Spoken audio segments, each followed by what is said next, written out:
attention a lot. I never did get to ask you yesterday, mainly because I knew the gym was just not over top. What did you think of the scrimmage? Hello, everybody from Colonel Field. I'm Greg Busby, along with our producer Bill Stevens and Henderson County coaches Ben Dempsey and Benson Pryor, as we're bringing you the middle school championships. Let's get to the PA and the lineups for today's game. It'll be the Holy Name girls against the South girls. Number 21, Riley Smith. Number 19, Brianna Roy. Number 35, Ira Plummer. Number 1, Addison McKenzie. Number 13, Madison McCullum. Number 23, Sarah Mackey. Number 7, Maddie Harris. Number 47, Ella Gish. 15, Eleanor Gardner. Number 3, Abby Davis. Lakeith Cummings. Number 00, Adeline Bishop. Now for your Holy Name Cardinals. Number 11, Bailey Womack. Number 24. Number 12, Anna Claire Tishner. Number 15, Lily Stinson Perez. Number 21, Savannah Sprague. Number 19, Morgan Smith. Number 23, Harper Scott. Number 4, Paisley Lamont. Number 9, Clara Hazelwood. Number 10, Lola Haynes. Number 6, Mallory Hagan. Number 1, Ireland Goff. Number 27, Paige Goldberry. Number 2, Lucy Cassidy. And number 14, Kate Cassidy. It's the Middle School Girls Championship here on WSN Radio Facebook Live. It'll be Holy Name taking on South later today. Immediately after this game, it'll be the Boys Middle School Championship, North versus South. Special thanks to our Middle School Championship soccer video sponsors, including KT Williams Law, Mabry Insurance, River City Pond, and Stinson Brothers Welding. It'll be Henderson County coaches Ben Dempsey, Lady Colonels coach, and Benson Pryor Colonels coach with our coverage today here on the WSON Radio Facebook page. So I'll hand it off to these guys. Guys, thanks for coming out. Have a great game. Have fun. Thank you so much, and thanks again for being out here again. This will be, number 4 or 5 so far for WSN. It's awesome. Great exposure for the kids again this year. So Coach Pryor, what are the keys to these early stages of a championship-type game? I think you're going to see a Holy Name looking to, try to use the width and the size of the field. They got some talented players, and then I think you're going to see South on the end just trying to make sure that they can find the rhythm and try to make sure they can get those numbers behind the ball to keep Holy Name out of the goal early. Yeah, and I think with an early starts to the game, I think first goals are always key in these championship-type games as well. So you can get on the board, early pressure on. So some early ball possession here from Holy Name. So Holy Name is going from right to left in the green. We've got South going left to white and maroon. So throw in on the far side for Holy Name. So lots of bunched up players over there. If they can switch the point of attack here, it'd be really good for Holy Name. Kind of consistently go down the one side over there. If we can see them switch the point of attack or get a cross off here, it'd be really good for Holy Name.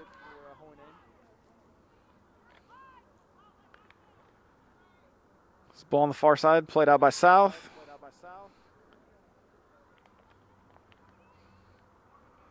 Throw in on the far side for Holy Name.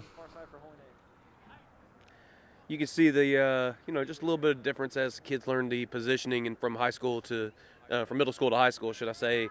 And when you see the space between the lines, as Holy Name's backs are pretty far back. Normally, whenever you watch the high school girls play the other night, you'd have seen them much more connected. The lines pushed up and connected, but able to play together. Here we got a breakaway. There's a shot over the goal right there for a Holy Name. So that was Martha Warner. The first shot of the game for Holy Name here in the city championship. We are 2 minutes in, and it's a goal kick coming out for South.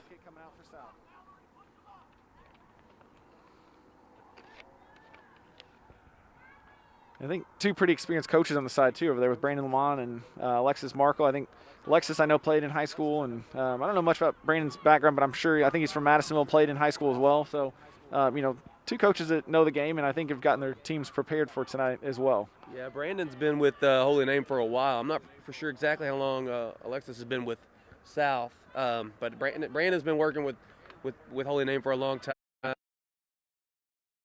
A good assistant coach as well that has some, I think, pretty sure had some playing experience from when she played at Memorial in high school. So ball on the far side over there with Martha Warner again as she's going towards goal, and a shot coming in. So second shot on goal for Holy Name, and a punt coming out for South Middle School. Keeper did well to hang, just to make sure our team a chance to stay even. So Morgan Smith on the ball with the pass going in. Lola Haynes on the ball. You got Lola Haynes on the ball. Nice ball in. Just wide. Looks like a goal kick coming out for South.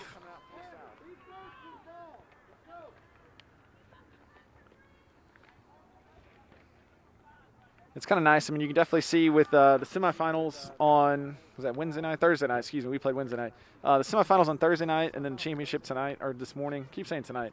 So used to those later games. But, there's lots of talent on display with both, all three teams. And it's, kind of sees why our job gets a little bit easier when they get to high school, when they've got lots of experience along the way, and, lots of really good players that are also playing club soccer as well. And, once you see them out here, it's really nice to see so many players that are still staying with it. Yeah, you can see that on the, just the numbers on the bench. Both teams are able to, have good depth on the sidelines, able to bring players in. And also, there we go. There's that opportunity. There's goal number 1 for Holy Name. Looks like by number 11, Bailey Womack, 7th grader, with the first goal of the game here in the city championship. We are 5 minutes in. So just a little bit of a miscatch there by the goalkeeper, spilled out, and Bailey got on the end of that to put it 1-0 up for the Cardinals. Well done. I mean, just probably not expecting that ball to get through once it got to the keeper, but she did well to keep it inside the frame. We see high school kids knock that one over. And it's nice too. You can see early in the game so far that really the key so far is going to be Martha Warner on that far side, number 24, and also Paisley Amon over there on that far side. They're really going down South's left. Holy Name's right side of the field. So it's just kind of a matchup to watch over the next couple minutes here. A little chilly morning. Sometimes that makes a big difference as well. Like you talked about it being early, not just early, like being awake and alert to play these kind of games, but also, somebody's gonna have to deal. You got to deal with the chill in the air, and sometimes that can be something that messes with the kid. Lola Haynes. Lola Haynes here off her. Should be a throw in for South here, number 23, Sarah Mackey. So Maddie Harris here on the ball, number 7. Big tackle. Lola Haynes back in possession for Holy Name. The pass inside to Morgan Smith. Turnover there for South, going the other direction. South in possession here. They can find this near side over here. There's a little bit of room for them to go into. Lola Haynes dribbling on the left side of the field. The pass there to number 11, Bailey Womack. Going in towards goal. With another shot on target and a good save by the goalkeeper. So that'd be Adeline Bishop. Looks like she's a 6th grader too, so it's really impressive. City championship being a 6th grader being tossed in between the pipes, as they say, for this kind of big moments. Definitely under a lot of pressure here in the first. We'll see how she responds to that opening goal, and we've got a foul throw here, so it'll be South ball going the other direction. Yeah, she's definitely Abby's definitely done a really good job to start the game. I mean, that one cough up. Other than that, even the one was routine. She still got her body behind it, played a good play. This will be out on the near side off Holy Name. This will be a South throw-in going left to right. So Maddie Harris with the throw-in here. a pretty good response from South. You know, when you give up an early goal, we talked about some of those first goals are usually key in championship games, and see how people respond to it. And, South kept fighting. They haven't quit yet, and they're hopefully going to get a couple more shots here in the next couple of minutes. Yeah, definitely pushed the ball forward, gotten it into the attacking third.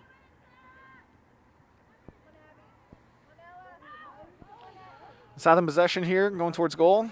Cleared out by Holy Name. 11 Bailey Womack on possession, beats the first defender, going down the near side. See if she can get a cross off here to number 19, Morgan Smith, going towards goal.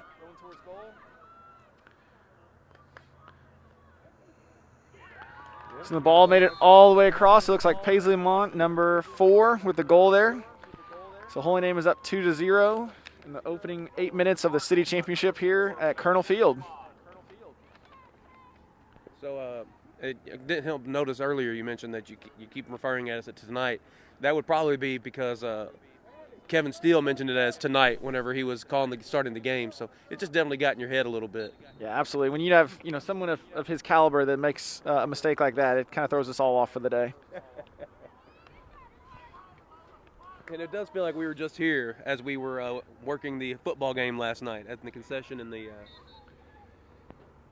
Looks like a handball coming out. It's Holy Name's ball. Yeah, it's kind of nice. The more we get into this week, it's the best time of year with district tournament for us. Region tournaments next week. The city championship here. Football played really well last night. One of my favorite all-time kids, Ben Dalton, there with a good rushing effort last night. So really just a great week for the Colonels and really Henderson County as a whole. Yeah. Ben set the all-time single game rushing record last night. Excellent, and I think he was 8 for 9 on completions as well. So he had a heck of a night. So we're very well diversified with our portfolio of wealth of sports knowledge over here. And the Dodgers beat the Braves. So let me just throw that stat out there. Steve Todd would be so proud right now if he were listening to this, all the morning updates.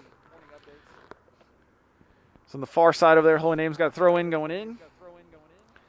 Looks like number 9, Clara Hazelwood with the throw-in here.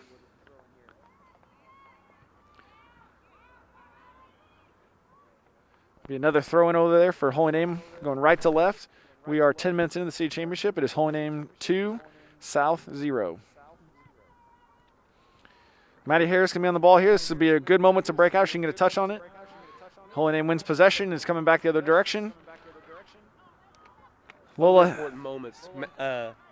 Harris getting a touch on that ball and being able to do some of their important moments because now their team's right back defending again. Yeah, and what goes into the mindset now? You've given up 2 goals to start the game. How do you start clawing your way back into this one? I think you just kind of convey some confidence that we only need 1 to make it a game again. Tighten up on defense. The 1 goal from Bailey, keeper, definitely got her hands too. You would like to hope that she hang on to the next one like that. The second one was just kind of a mess that got into the backside, and Lamont did a good job of poking the ball into the back in that corner. So you'd like to say, you pull your group aside and maybe tell them, hey, it's okay. We haven't given up a really great opportunity. We kind of squandered 2, but just let's get 1 and let's chop away at this lead a little bit. Sometimes in soccer they say that 2-0 is the most dangerous lead, Coach. Why do they say it's the most dangerous lead, you think? Well, if the game stays at this for a long time, it starts to become one team starts defending their lead, and the other team, if they can get that 1, it becomes a lot of pressure to not give up the second one. And teams start playing that way. They stop playing to win. They start playing to not lose. And here we got a great opportunity. Morgan Smith on the drive there, number 19, so make it 3-0. Great run in there from Morgan. Obviously finishing off. We're talking about the 2-goal lead, right? Like we almost kind of took us to our next point here with the 3rd goal really is the deciding factor. It's if it scored for South there, it makes it a 2-1 game. It's a whole different animal. At 3-0, it's a really tall order to kind of get back in this one. Yeah, and you see the captain get the ball in, do a good job, composed in front of net, tucks it into that near post, realizing that maybe a 6th grader, inexperienced keeper, that she can, she's going to be able to get that ball into that near post. It's called, referred to as the hot post because the ball gets there a lot sooner. So Holy Name back in possession again on the far side with Paisley Lamont, number 4. South's giving Holy Name a lot of space to start their offense, which I think is causing a little bit of a problem for their for their back line, that they're just not able to pick them all up because there's so much space for Holy Name rather to get their head up and make decisions. So throw-in coming in for Holy Name on the far side. Going to be a corner kick coming in for Holy Name. We got a really experienced officiating crew here today, as we got Nick Gillum, a Henderson County alumni, played 4 years of four-year varsity starter, and then went on to play at Transy University in Lexington. On the near side, we have Nico Sagisalau, played at Owensboro Senior, 4-year player at Owensboro Senior, played at Kentucky Wesleyan in college as well. Let's get this ball in. Be another corner kick here coming in for Holy Name, cleared out by South. And on the far side, we have Harris Sagisalau, head coach for the Colonels back in the 90s. He was with 10 years, 130 wins in a 10-year career. Took the 1990 team to the state championship. Spent several years coaching Owensboro Senior, and now him and his son Nico's here help his other son Docky coach at Madisonville North Hopkins, where they've been very successful. It's nice to get these kind of referees in games like this, especially, and also having a 3-man system versus 2. You know, it makes it a really big advantage for the kids that have really good experience. So number 23, Sarah Mackey here trying to find a pass out for South. Should be a throw in for South going left to right. Yeah, we got Maddie Harris on the ball here, number 7. So throw in for South going left to right. It would be in a poor taste if I didn't mention that Nick Gillum was also part of our coaching staff here at Henderson County High School for some of our big successful years as my tenure as head coach. Definitely a big part, but then work and family kind of pulled him to needing to step aside. Now he's getting back involved in the game in this fashion. That's what you want to see. We need more referees, people that understand the game and, can give back to the kids, because ultimately we've had, year after year games get canceled because we don't have referees. So it's nice to get so here we're cross come in for number 11, Bailey Womack, and number 10, Lola Haynes on the back post here, keeping it in for Holy Name. Smart play from Lola Haynes. Very smart decision. A lot of times kids get the ball in the near post there, and their first thought is, can I shoot the ball? And, to be able to play it back across the middle of the goal is really a heads-up attacking play there for Lola Haynes. Here's a good moment for South. See if they can get him on the counter here. See if we can find number 7, Maddie Harris, into space. Yeah, you just got to play that ball in behind. If you can get that touch, can you get it in behind and just put some pressure on their back line to have to retreat? Number 21, Riley Smith on the attack for South on the far side. Be a throw in for South going left to right. We are halfway through the first half at 3-0 Holy Name and here in the city championship from Colonel Field. Yeah, in the next 15 minutes, if we're here soon, if South can find themselves in on goal, then it can definitely change the outlook of this game.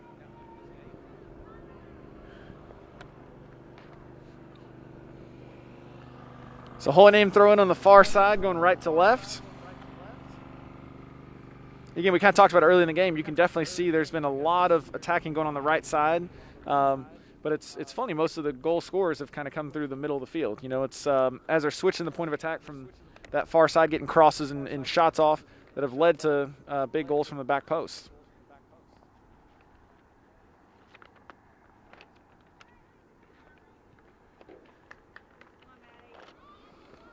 I think what you're seeing is they're building out of off that right side with the experience of Martha Wagner being an 8th grader and Lola Haynes only being a 5th grader. Maddie Harris here on the attack here. This is what we need to see from South. A good response. See if she can put it in the back of the net here. There we go. There we go. Back in the game here. So great goal there by number 7, Maddie Harris for South. We're back onto a game here. It's 3-1 here in the city championship. South with a great momentum going forward. And it's a good individual effort there to get a goal. Maddie Sutton also in midfield kind of kept the play alive there that led to then Maddie Harris scoring a goal. So very good response from South and momentum here as a neutral. So we want to see lots of goals in a city championship and lots of players being able to showcase their talents. So what exactly what are you looking for, Coach? You're watching some of your future players. I know we're not getting to see a whole lot. We're not here to see North as well, but what are you looking for in these kind of games? Yeah, we definitely want to see mentally where these kids are at. If 15 minutes into a city championship game, on one side, Holy Name, you want to see them continue to attack, continue to look for goals, do what's gotten you to this point, and you want players that are comfortable in possession. So they want the ball at their feet. They feel comfortable making passes. They feel comfortable dribbling the ball. Players that shy away from it, those are players that are tough to coach down the road because, they're not willing to necessarily get on the ball. So far today, a lot of these players are energetic and excited to be out here and want the ball at their feet. And really that's all you can ask for as a coach. The rest of it, I feel like the technical side and tactical side we can develop. But what's between your ears, wanting the ball at your feet and having that desire to play is, sometimes tough. So, obviously with number 7, Maddie Harris getting back in the game here for South, those are things you want to see. Continue to get players playing, and you can definitely see now we're back into a game here. Yeah, back into a game. I mean, and as soon as South was able to win the kickoff back from Holy Name and got right back into the attack again. So that's just that 2-goal lead mentality. Even though it's 3 now, right? Even though it was 3-0, you can kind of see where mentality changes just after scoring 1 goal, and a little bit of confidence was built in just that one opportunity. So we got a finished opportunity. Exactly. That's a great point, Coach. We've got a Holy Name throw in there. It's going to be out on number 23, Sarah Mackey. So Holy Name throw in again. But yeah, and then on South's perspective now, it's can you find, if you can see in the middle of the field, got and then Maddie Harris through the middle of the field. If you can start finding those midfield players, getting them on the ball a little bit more, connect with your forwards. Obviously, you can see Maddie's got talent up front, but we need to get, South needs to be able to find her consistently. And that's something they've struggled to do in the early stages of the game. But even South now, you can see it if you're from watching the game. South is defending a little bit more confidently. They're defending a little more aggressively than they were before, just allowing Holy Name to come at them. And there's an opportunity for Bailey. Bailey Womack's here in on goal. Good save by the goalkeeper there. So that's Adeline Bishop there. And again, she's been under a lot of pressure today, and I think she's handled things so far so good. Yeah. For a 6th grade keeper, I mean, she's got pretty good punt. She gets the ball up, She definitely gets the ball out of her box, which is, sometimes at a younger level, that's a big issue, is getting the ball out and being able to take some of the pressure off your back line. And she's done a pretty good job of getting it there. Now it's just going to be up to South's midfield to help win some of those balls. So we get a tussle in the box here. Looks like a clearance coming out from Maddie Sutton. It's going to be a throw-in going for Holy Name, going right to left. So again, championship, Holy Name is up here at Colonel Field in a very lively first half with lots of goals, lots of action.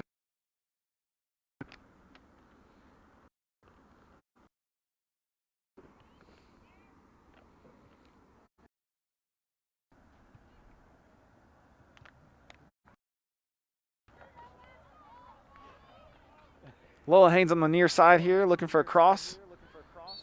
A foul coming in, so it'll be a free kick for Holy Name on the outside of the box. So this is a good opportunity here for Holy Name to get smaller players up in the box, serve one in and see if they can go head the ball here. That's one thing with younger players too. It's really tough to get them to head the ball consistently. At the high school level, we talk a lot about, especially it's more physical at the varsity level, and being able to head the ball is really crucial. Win those 50-50 individual battles is really important as the games go on and you get to older ages. So again, we talk about what you want to see out of kids. How many of those individual battles can you win throughout the majority of the game? So looks like a Holy Name throw-in going right to left again.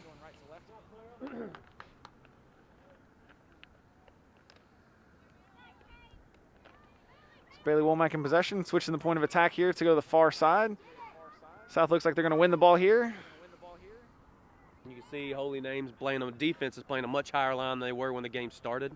Wonder if Coach Lamont said, hey, let's push up and take away their space so that they can't build that like they did on that goal where they were able to get the ball and get some space to create. So looks like just a little bit outside for South Middle School here. So it's going to be a throw-in going right to left again for Holy Name. But again, it's what you want to see out of South. It's a good response. Just those couple moments, if she gets a touch there, potentially in on goal, which then puts a lot more pressure on the goalkeeper again. And that goal for South now I think puts a little bit of doubt in the minds of the Holy Name players because now they really have to fight, to kind of get control back of the game. And, this is also a point and we talk about the high school level, having not played a lot of games. Now that we're 20 minutes into this game, does fitness and fatigue play into a factor on a shortened season? Kids haven't had as many opportunities to be on the field, and I know,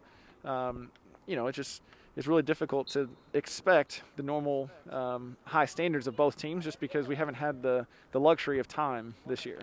Yeah, that's a good point. Just looking at, you weren't able to really work on fitness too much as a extra in practice. You wanted to get touches on the ball after, it was almost 6 months for some kids before the last time they touched the ball, almost probably longer than that for some of them. So you really needed to get touches and not focus on running in the fitness end of things. And as you can see, they took Maddie Harris out. Probably just needed to give her a breath. Good. Far side would be a throw-in for South Middle School. Looks like Riley Smith over there, number 21. So again, some more sustained pressure, lots of bodies forward for South. So get them a little bit more involved in the attack here. Pass there by 15, Eleanor Gardner there for South. And Maddie Sutton going to try to win it for South as well here. Good battle here in midfield. Again, this is where we talk about our individual battles. Can you win those ones? Holy Name won it there. That leads to maybe a chance on goal. Offsides on the far side from Holy Name. They're going to let them play on since the keeper has the ball in their hands. Another good play from the keeper. Really came out, owned her box right there instead of allowing the player to get it, even not knowing if she was offsides or not. So that was really a great play. Looks like it's just going to be a little bit far. This will be it stays in. One of those fun moments where it hits off the corner flag and stays in bounds there. So we have a corner kick then coming in for Holy Name. You definitely see both players. I don't know if you guys can see it in the camera, but both players decided to stop because we thought it was going out of bounds and just kept it in just based on the corner flag just a little bit. See it probably once a season, if not once every couple seasons. Corner kick coming in for Holy Name. Clearance by South. With the clearance, it'll be a corner kick coming in for Holy Name.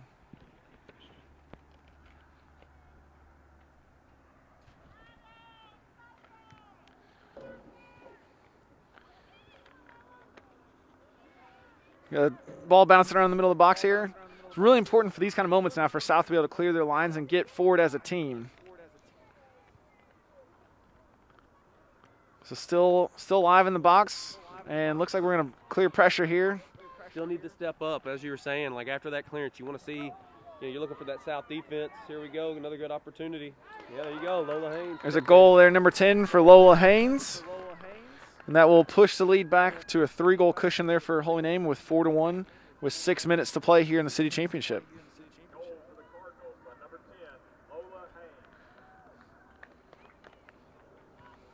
So I think that'll be Lola's first goal of the game. Definitely been lively on the left-hand side over here.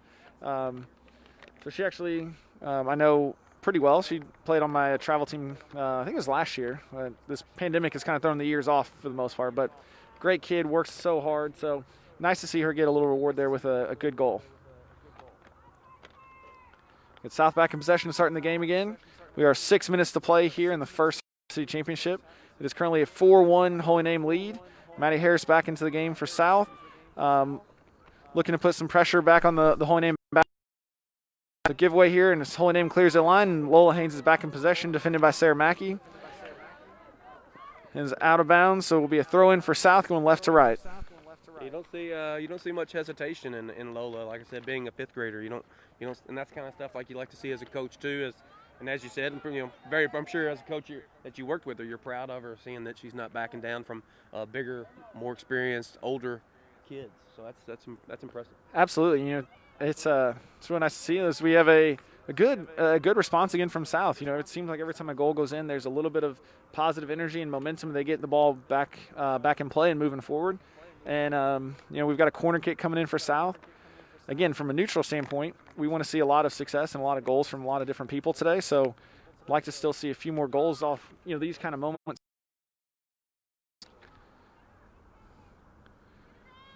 Ball played in here for number 7, Maddie Harris. Defended by Lola Haynes. Looks like another corner kick coming in. So well defended. These are moments where you could see that was a pre-planned play there from coach to try to get the ball shorter to the South players. We'll see now if we can send it in the box for South and see if somebody can go attack this one. It's going to be it's definitely their struggle when you know, just getting the ball deep enough. And that was a well-hit ball, but just getting the ball deep enough on corner kicks for the middle schoolers, sometimes that's a struggle. This is a much bigger field than they typically play on. Our field here is just over 70 yards wide, and typically at the middle schools they're playing on fields that are just over 60. So that extra 5 yards aside makes a really big difference trying to get the ball in. So foul on South there as the free kick's coming out for Holy Name in the box.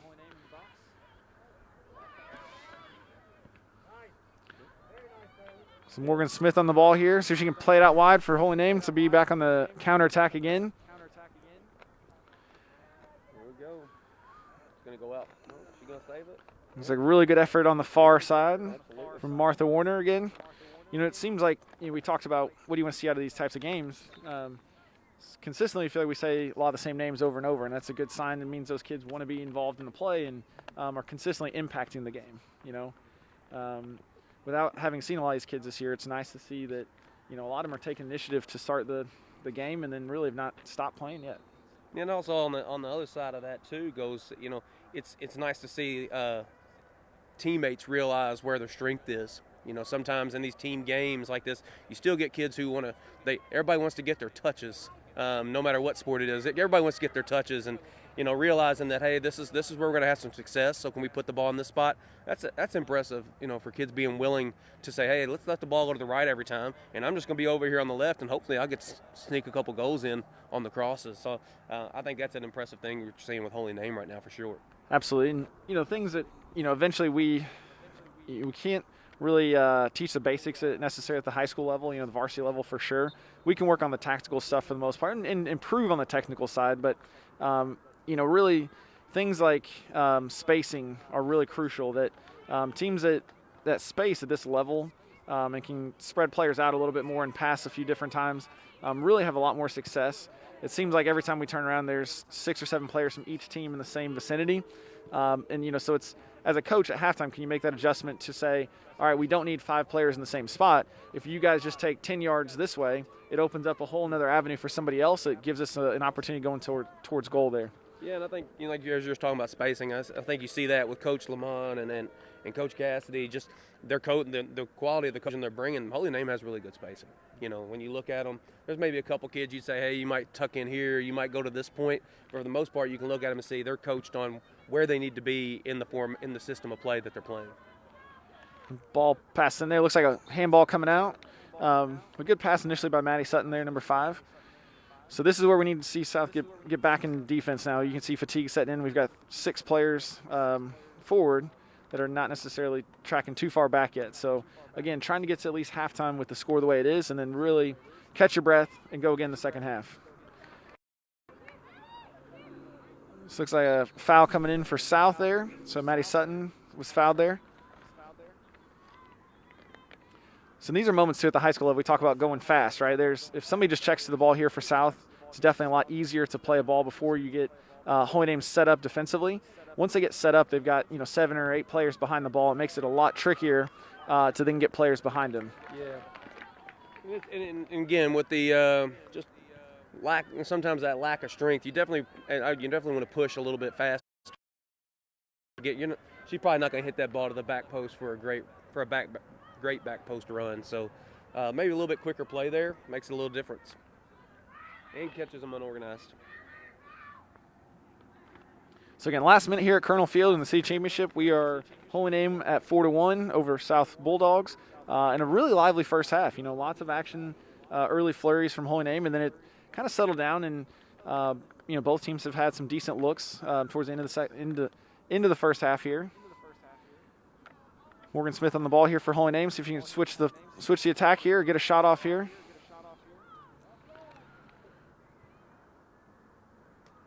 So it looks like a corner kick going in for Holy Name with about 30 seconds to play before halftime. See if they can speed this one up. Doesn't seem like anybody sees the clock too much yet. We're going to try to get this last corner kick in before we have an opportunity to get to halftime. So the clock is ticking. We got about 10 seconds. Doesn't look like they're going to get it off, actually. Well, I was hoping to hear Kevin Steele come in with a Danny Perkins countdown from 10, but looks like he dropped the ball. 2, 1. We are at halftime now. So again, at halftime, it is the Holy Name Cardinals 4, the South Bulldogs 1. Again, very lively city championship here in the first half. So what kind of what adjustments do you think South's going to be looking into maybe here in the second half? Yeah, for me personally, I think Maddie Harris seems like the key player for them. That obviously with the goal in the first half, getting her a little bit more involved in the attack. I think really, she's been on the right side of the field, the left side of the field, up front, in the middle. I think if you can get her a little bit more centrally located and leave her, it provides some type of outlet for the players as they win the ball on the defensive side of it. And then, I think in terms of defense for them, I think it's defending as a group. It's very, we'll say very piled up in certain areas, and so when Holy Name breaks pressure one time, then it doesn't really leave a lot of options for people behind in defense as well. In Holy Name, what do you think Coach Lamont and Coach Cassidy are giving advice they're giving? I just think more of the same. You look at players like Morgan Smith and Lola Haynes on the near side and Martha Warner on the far side. I think those three, if you just continue to keep feeding them the ball, it's really the key is individual efforts. It's being very good 1-versus-1 offensively. They've created a lot of opportunities.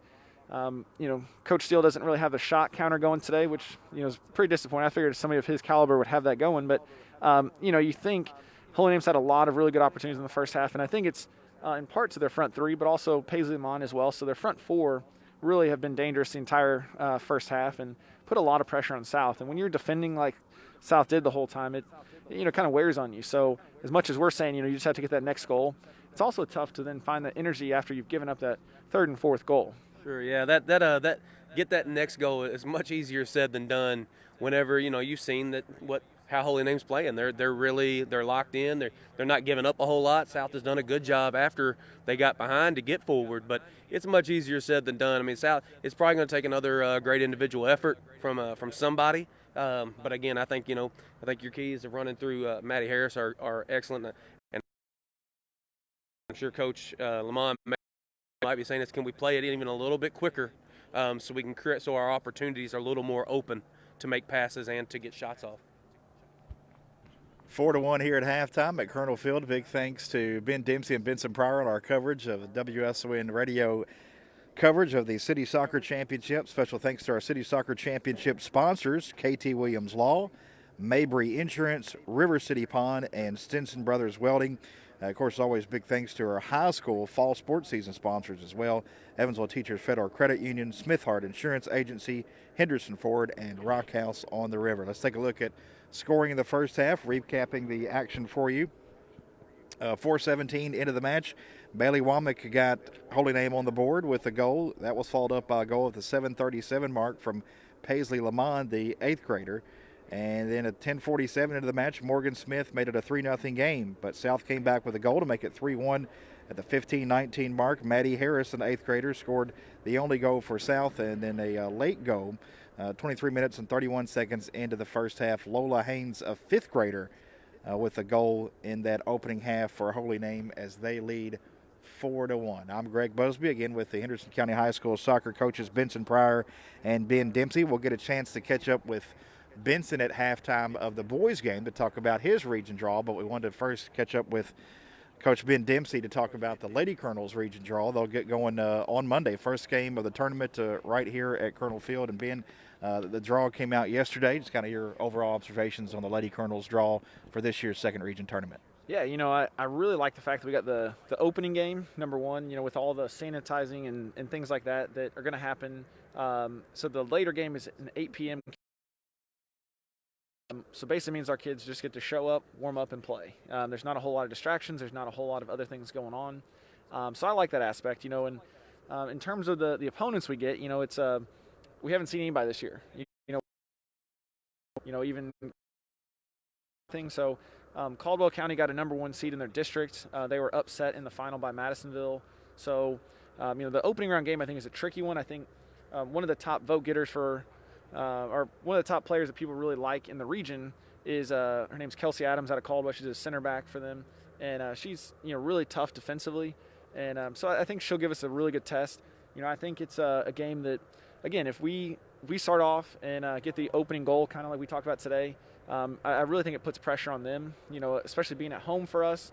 It's kind of in our own backyard, so we feel really good about it. And then the second round game is potentially, a matchup with a University Heights team that's very talented and somebody that, without looking past Lyon County there, I know that Coach Parker down at UHA, they've always been pretty talented. They've got some of the top players in the region. They seem to be the team that might get out of that game, and we'll see in the semifinal if we get to that point. And then the looming matchup with Madisonville in the championship would be on that far side. If you had to take my picks on who will get to. So really for us, I think we got the most difficult draw with Caldwell, UHA, and potentially a Madisonville matchup, and that's not looking past the other teams in the region. But just historically speaking, those are the teams that should progress, and unless there's major upsets and whatever else. But it seems like a really good draw for us, getting to play the first game, really getting off on a positive foot to start the tournament is something we always like to do as well. Ben Dempsey and the Lady Colonels again to play 5:30 here at Colonel Field on Monday. They open up against Caldwell County. The nightcap will be UHA and Lyon County. Tuesday's games here in Henderson, Trigg County against Webster County, and Madisonville and Christian County. The semifinals set for Wednesday night, the 21st. Lady Colonels will play in that game if they get past Caldwell County at 5:30. Championship Thursday night at 6 here at Henderson County High School. Going first. Yeah, it's exciting. It's kind of crazy. It's been, this is my 7th year, and so having 6 in a row would be awesome. We're really trying to focus on the little details. It's really tough to look at 6 regions just because, we've had different teams along the way, and this is a different type of year. We don't really know what to expect. We've got a team that is unscored upon in Kentucky so far this year, but we don't know. We haven't really faced adversity yet. So what happens the opening night if Caldwell scores first? We're anxious to see with our team, how they respond, and those are things as a coach you definitely don't want Caldwell to score first, but putting ourselves in situations that might allow us to learn a little bit about ourselves this week is also going to be really important. But yeah, six regions is just a good sign to say that we've had a lot of good players down the road. It's our first couple years when we had some of the all-time goal scorers, and even my assistant Kristen Poole. When she played for us, we got to the region final and lost in overtime. So the last region game we've actually lost now was the region final that she played in. So we remind her of that every so often. And, I think she's really excited about this new chapter. And, I don't necessarily think it's anything we've done specifically that has gotten us over the hurdles. I just think as a program, we've had a really good run, with a lot of talented players, again, that have made us look really good at times. So, I think – again, when you're the favorites going in, it's tough. But I think, again, if you score the opening goals and put pressure on teams early, which is what we like to do anyway, I think it's one of those, here we go again. And that's what we want to do, is we want to put a little bit of doubt in teams' mind that when they show up and when they give up the first goal, it's going to be a long night for them. And hopefully that's the case. Said than done, especially with the teams we're going to be playing. But, those are goals for us for the week. And, ultimately just trying to enjoy it as well, because again, in this COVID era, you don't really know. Tomorrow's not guaranteed, as we saw in the state basketball tournament last year for the girls. And, so just taking it one day at a time and being able to appreciate getting to play in front of your home fans as Monday gets here. Best of luck next week. Yeah, thank you so much. We're excited. It's the best time of year, with district tournament, city championship, as we said earlier, and the region coming up. So it's best time of year. You can feel the cool air coming in as well, just the best time. So we're excited. Ben Dempsey, Lady Colonel head coach, joining us and covering our game here on WSON Radio Facebook page, along with Henderson County's Benson Pryor. We'll catch up with Benson about the Colonels draw at halftime of the Boys City Championship, which will follow this game. That'll be North versus South. Here at halftime of the Girls City Championship game, Holy Name on top of South, 4-1. Again, goals for Holy Name: Paisley Lamond, Lola Haynes, Bailey Womack, and also Morgan Smith, and Maddie Harris, the lone goal for South on the other side. Our middle school city championship video stream sponsors are KT Williams Law, Mabry Insurance, River City Pond, and Stinson Brothers Welding. And also a big shout out to our Henderson County High School fall sports video stream sponsors, including Evansville Teachers Federal Credit Union, Rock House on the River, Smithart Insurance Agency, and Henderson Ford. Again, 4-1, Holy Name on top of South as we get set to start the second half of play. Of course, the varsity games 40-minute halves, middle school games 30-minute halves, and with the final 30 minutes of this Girls City Championship game with Holy Name on top of South 4-1, let's get it back to Ben Dempsey and Benson Pryor. Thank you, Greg, and here we go for a really exciting second half. So, again, it's been a fun day so far for us. We get to see a lot of goals. These early morning games, especially championships, you want to see goals. You don't really want to see even being a goalkeeper myself, I like scoreless games a lot of times, but in big moments like this, as a neutral type fan that wants to just see good soccer, it's been fun to see lots of goals being scored. So we're getting the second half kickoff started. The reminder is 4-1 to the Holy Name Cardinals. South is in possession going right to left, and they're on the early attack here with Maddie Harris. Again, this is exactly what you want to see from South. And a great save there by the goalkeeper from Holy Name.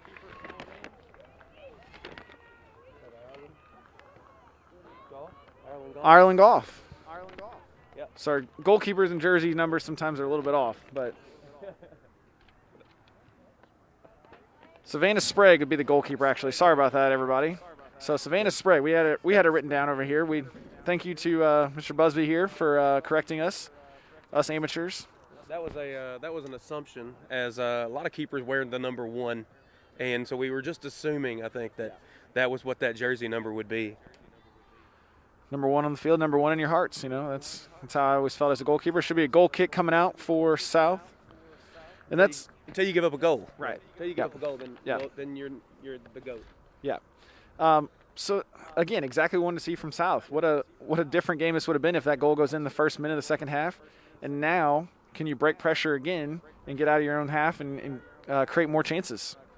That might be a goal-saving tackle right there that we just saw on top of the 18. If Holy Name's able to get in behind, I would like to think they'd finish that opportunity. Morgan Smith here in possession for Holy Name. Now with Kate Cassidy with a shot there. So again, the save at the far end over here by Savannah Sprague. Those are kind of moments in city championships as well that if that goal goes in, that's a 4-2 game. The tide turns again. And all of a sudden we're back onto a 2-goal lead, which is a dangerous lead as we talked about earlier. And so even those kind of moments you want to see out of kids at we definitely have talked about a lot of goal scorers, but the goalkeepers have done exceptionally well tonight too. South's definitely given up 4 goals, but they've also, had probably 20 shots they've faced, and with that ratio, I'd feel pretty good about it if I was their coach. God, sorry, that sounded bad. What I mean is the goalkeeper's done a really good job of keeping them in the game. Yeah. Absolutely, I agree 100%. I think you're seeing some really, really good play from both keepers.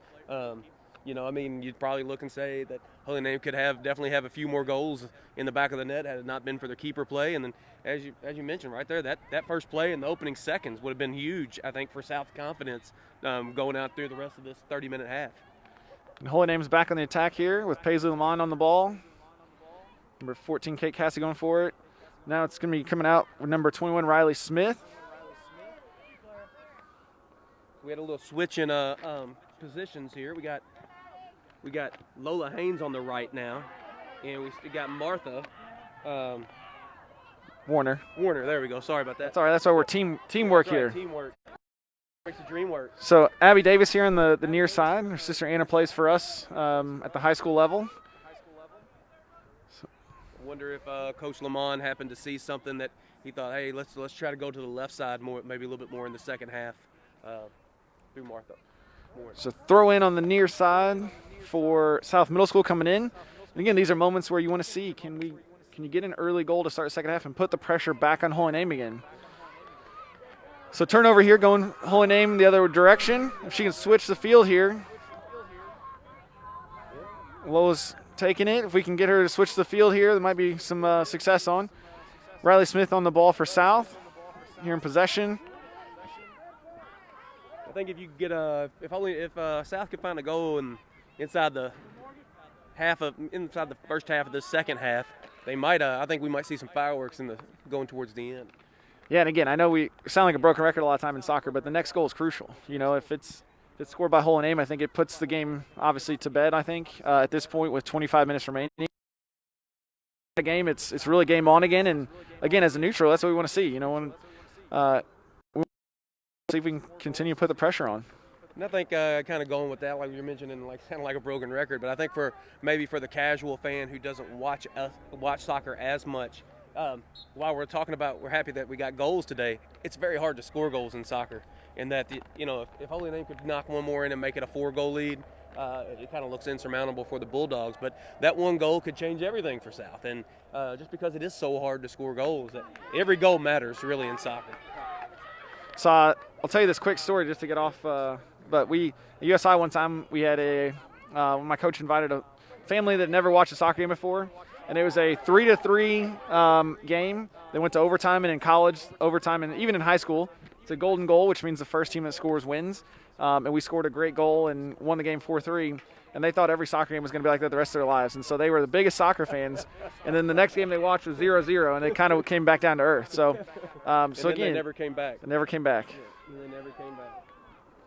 Sometimes you get just as much out of a 0-0 as you do a 4-1. But absolutely, you can see some. I've seen some. You watch some great soccer where there's no goal scored, just because and then people say it's the nuances of the game where you're watching the play that occurs within the game, not so much the final product of the goal. If that's all. I mean, sometimes I'd say like to my friends who don't really watch too much soccer, if all you're watching for is goals, then you're going to miss out on a whole lot of the game. Yeah, and we talked individual battles to start the game. It's a foul on Holy Name on Maddie Sutton there. So if South can go quick here. Again, in a 4-1 game with 24 minutes, you want to see if they can increase the tempo here. Can we get this going quicker? Now that they've let Holy Name get back in position, most of those are gone already. We got trouble. Good. So Abby Davis on the ball there for South Middle School. Cleared out. Lola Haynes in possession going forward for Holy Name, going left to right in the green. The pass to Morgan Smith.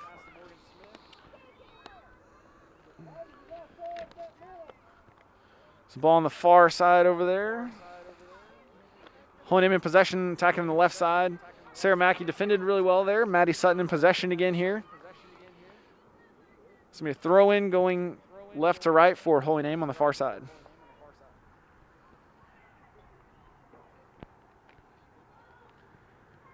And you talk about what a great day this is too, especially with all the COVID stuff going on. It's nice to see kids get an opportunity to play and compete and still have city champions.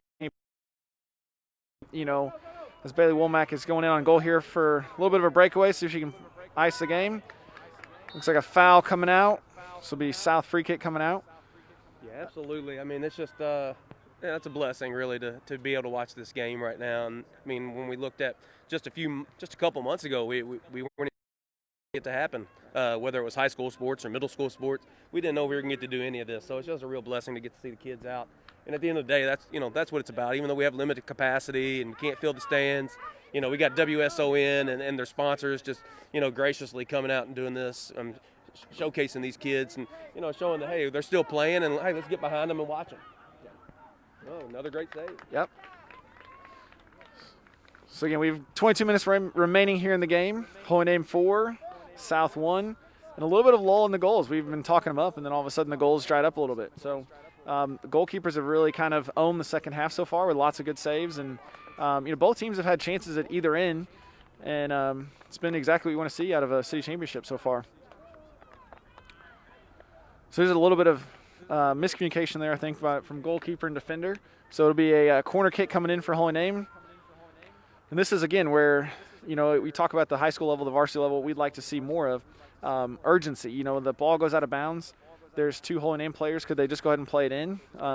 South had a free kick a little bit ago where, Holy Name was not back. So they play the short ball anyway. You should have done it while – yeah, it's easier to do those types of things before people get set up. But same thing with South. If you can play while the defenders are not set up yet, it makes your life a lot easier. Once they get 10 players behind the ball, it's really tough to break down no matter what level you're playing at. Good. Riley Smith here on the ball for South. Lola Haynes takes the ball. Talking about scoring some goals, if either team could find themselves in a good spot with this, the wind's kind of picked up a little bit here in the second half. If they could find themselves getting a ball that they could lift up in the air, it could definitely impact a shot and maybe carry it a little bit or kill it a little bit to where the keeper makes a misread. And that's a keeper, you probably understand that probably better than anybody. Yep. I've been on the losing end of some wind battles once or twice in my life, and it's tough to judge, and you definitely see a lot of spin on balls too once they get up in the wind, and you never know what's going to happen. So looks like You can't see it in the flag in the corner though. The American flag is standing stoic in the corner there, and then but if you check out the corner flags, you can definitely see some of the wind pushing through. I just think how lucky I am to have you here that you can pull out with stoic. I'm impressed. Every time I'm around you, I think it's more impressive. Well, I realized I needed to jump on the dictionary after last time when I was listening to your game. Whenever you called us and you used the word treacherous, I realized I needed to step my game up a little bit as well. Yeah, I can use it. I can't spell it. That's the problem. Yeah. And a goal kick coming out here for South. With 20 minutes to play here in the city championship, it is 4-1 to the Holy Name Cardinals. And Abby Davis there on the ball. Should be South throw-in going right to left.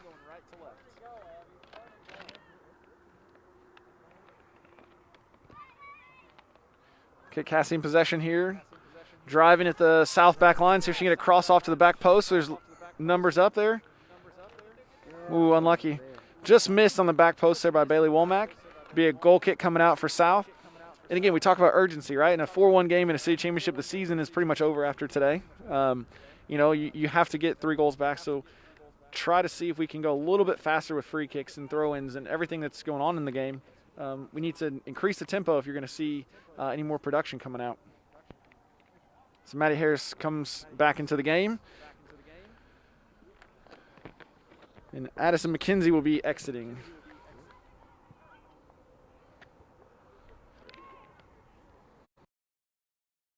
Pressure going forward right now. So I look at, South's going to have to weather this for just a little bit longer. But if they can break it down one time, that's going to be the end, right here. Bailey Womack just a bit outside. And again, you can definitely see the amount of numbers Holy Name has, 2, 4, 6 players, and basically in South's box there. So these goal kicks, especially when you're kind of playing into the wind a little bit, it's tough to get those all the way past their front 4, front 6 for Holy Name. It looks like a handball coming out. So again, these are the moments where you want to go fast if you're South. Get the ball back in play as quick as possible. There we go.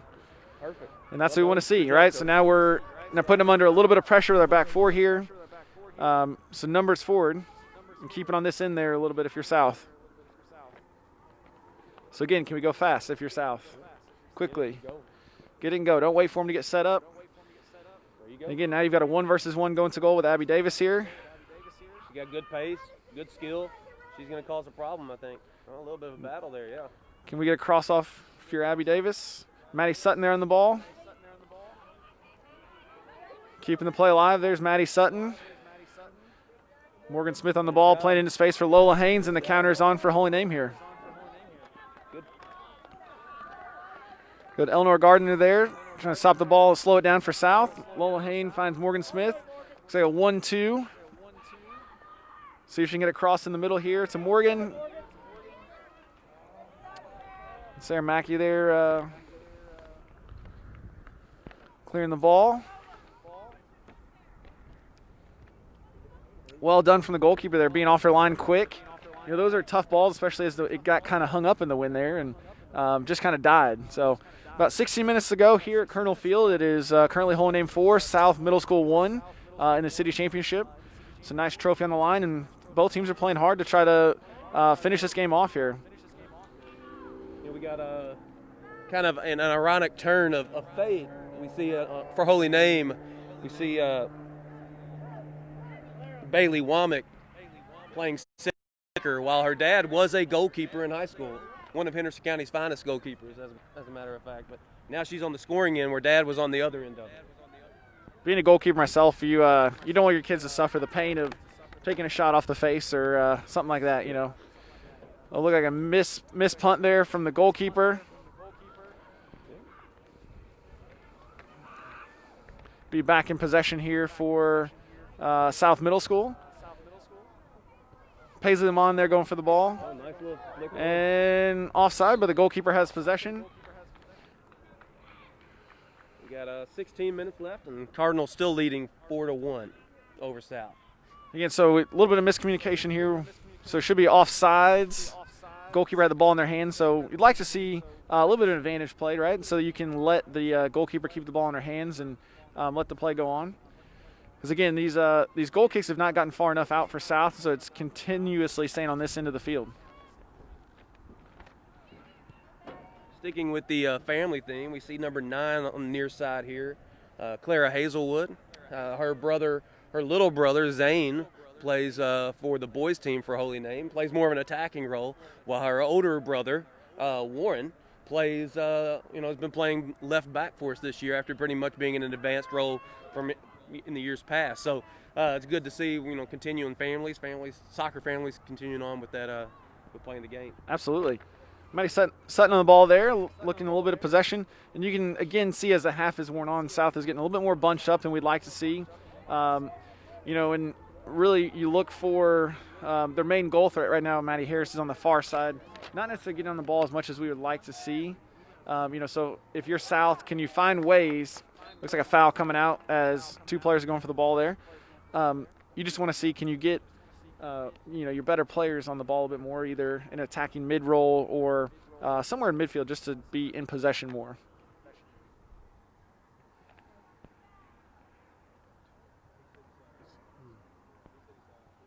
This could be it. This could be a little break if they can get to it. Got Abby Davis there with the Abby Davis had the second half. Pressure on the Holy Name back line. See if she can get a cross off here. At least get a corner out of it. Looks good for South there. Good hustle from Holy Name. Good hustle from Holy Name during the goal kick. So goal kick coming out for Holy Name. So again, good in possession there by Abby Davis to get a little bit of an opportunity to cross the ball there. Again, we are at 13 minutes to play pretty much here in the city championship. It is 4-1 for the Holy Name Cardinals against the South Bulldogs. And as you were saying about this goes back to show, even in a high scoring game, goals are you just don't score at a great rate, even at the highest level. Yeah, and these are moments now that South has Holy Name in this end of the field. It's their throw-in going right to left here. Can we go quick? So South in possession here. Sounds like that's what the coach was looking for, was a quick restart. Ball got played in, but we are not ready to play yet. We need 2 other players to go off the field.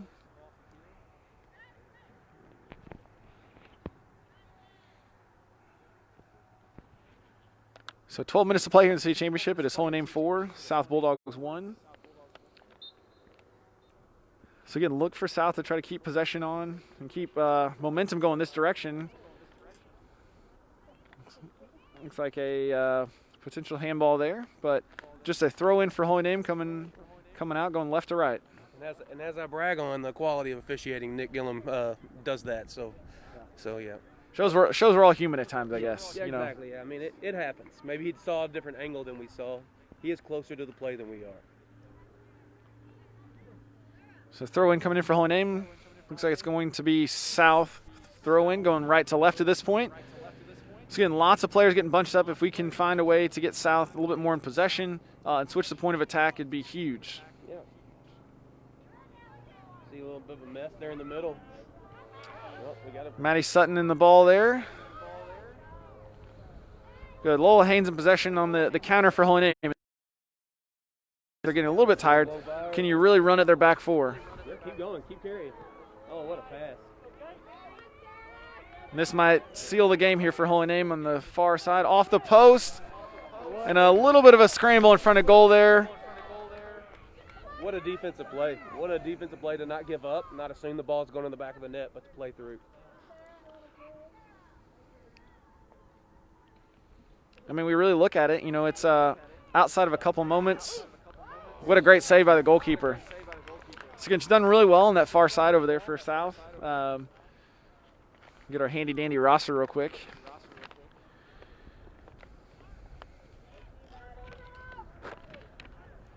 Adeline Bishop, again in the 6th grade we talked about earlier, has had a really good game in goal for South. and definitely one of the bright spots, of the night so far for South and the morning for South. I said it again, tonight, night, whatever. It is Kevin's fault. But, really nice to see goalkeeper really stepping up to the challenge here tonight, and lots of efforts on goal that she's had to deal with, but it's been really, really exceptional for her today, this morning. As time's winding down, I'm sure South's coaches are looking at, everybody kind of does it. We start thinking, all right, she's got to be happy knowing that she's likely to have Abby back in between inside the frame of the goal again next year. But, that's going to be a huge advantage, I think, going into next season, having that quality of a keeper with that much experience. Absolutely. That's something at the high school level we're looking for as well. Always there's not always a lot of girls that sign up to be goalkeepers, and when you can find one that's got talent like this, you definitely want her to stay involved and stay with it in off season and continue to improve. And so it's really bright spots again as the varsity coach. There's been really good moments all over the field today, and it's not just one or two kids that have showcased themselves. It's been offense, defense, midfield, everywhere, as well as goalkeepers. And again, Abby Davis has been really good on this near side in the second half for South, and continuously putting pressure on that Holy Name back line. Yeah, she's a talented player. We had a keeper change as well for Holy Name. Morgan Smith on the ball here for Holy Name. The through ball in for Lola Haynes.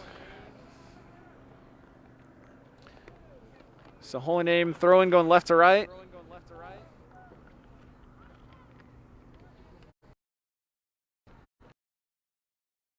If the cameras were turned around the direction, you'd see Coach Hines back here working on the baseball field, trying to get the baseball stadium ready for spring play. It's crazy how quickly things go, and then we'll be there before we know it. Again, good movement from Lola Haynes on the near side. Kate Cassie on the ball there. Well defended by South. As it's coming out, everybody's stopped playing even though the game is still going on. And Riley Smith closing the ball down for South here. The ball coming back in. So 8 minutes to play here in the city championship. It is Holy Name 4, South Bulldogs 1. And, really, I think if you're South's coach, you have to be pleased with the second half. Some of those early goals, they've really cleaned up some of those, you hate to call them mistakes, but those couple moments that they'd like to have back potentially. And, really much better.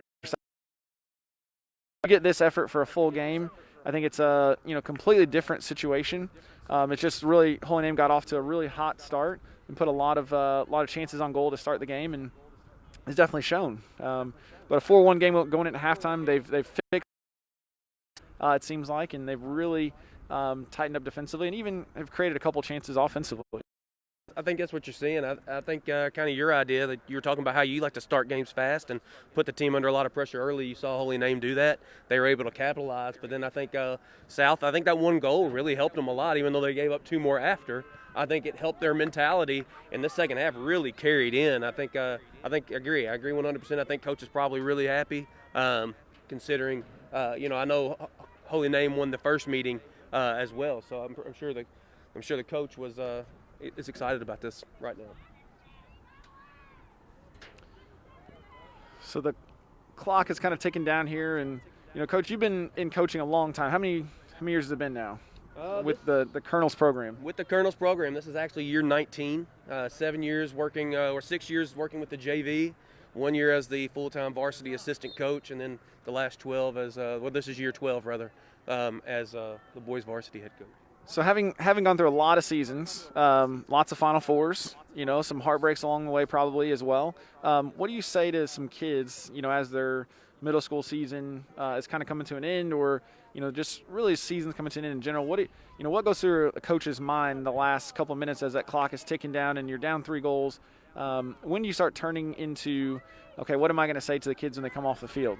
I think, the realization of what the score is and the reality, and also what's the likelihood of us getting 3 in the next 6 minutes. So probably by now you're already kind of thinking about it a little bit. But, into this, you encourage, especially from a middle school standpoint, I think you got to encourage the kids to continue to play. South only has 3 8th graders. So, I'm sure the coach is very excited about that. But also encouraging these 3 8th graders who look pretty strong. They look like they could all come in and compete and, hopefully play JV minutes for you next year.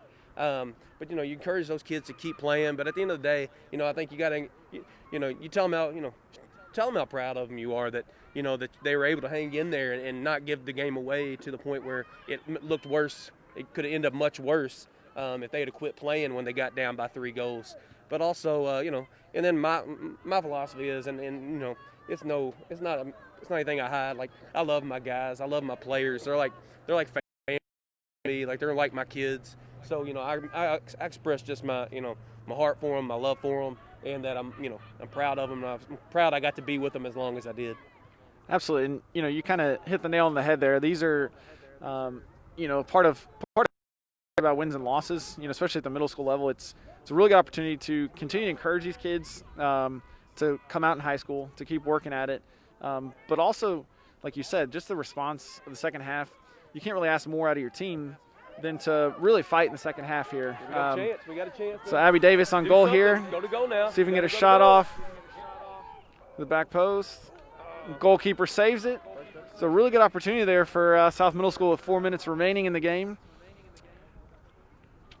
It's never fun to lose and kind of have your season ended, especially in a championship game where you're close. But, it is bigger picture, like part of teaching kids to deal with adversity and teach them to deal with, losses. Because obviously when you get older, whether you play sports or have jobs or careers or whatever, you're going to have setbacks. And how you respond to those is really important.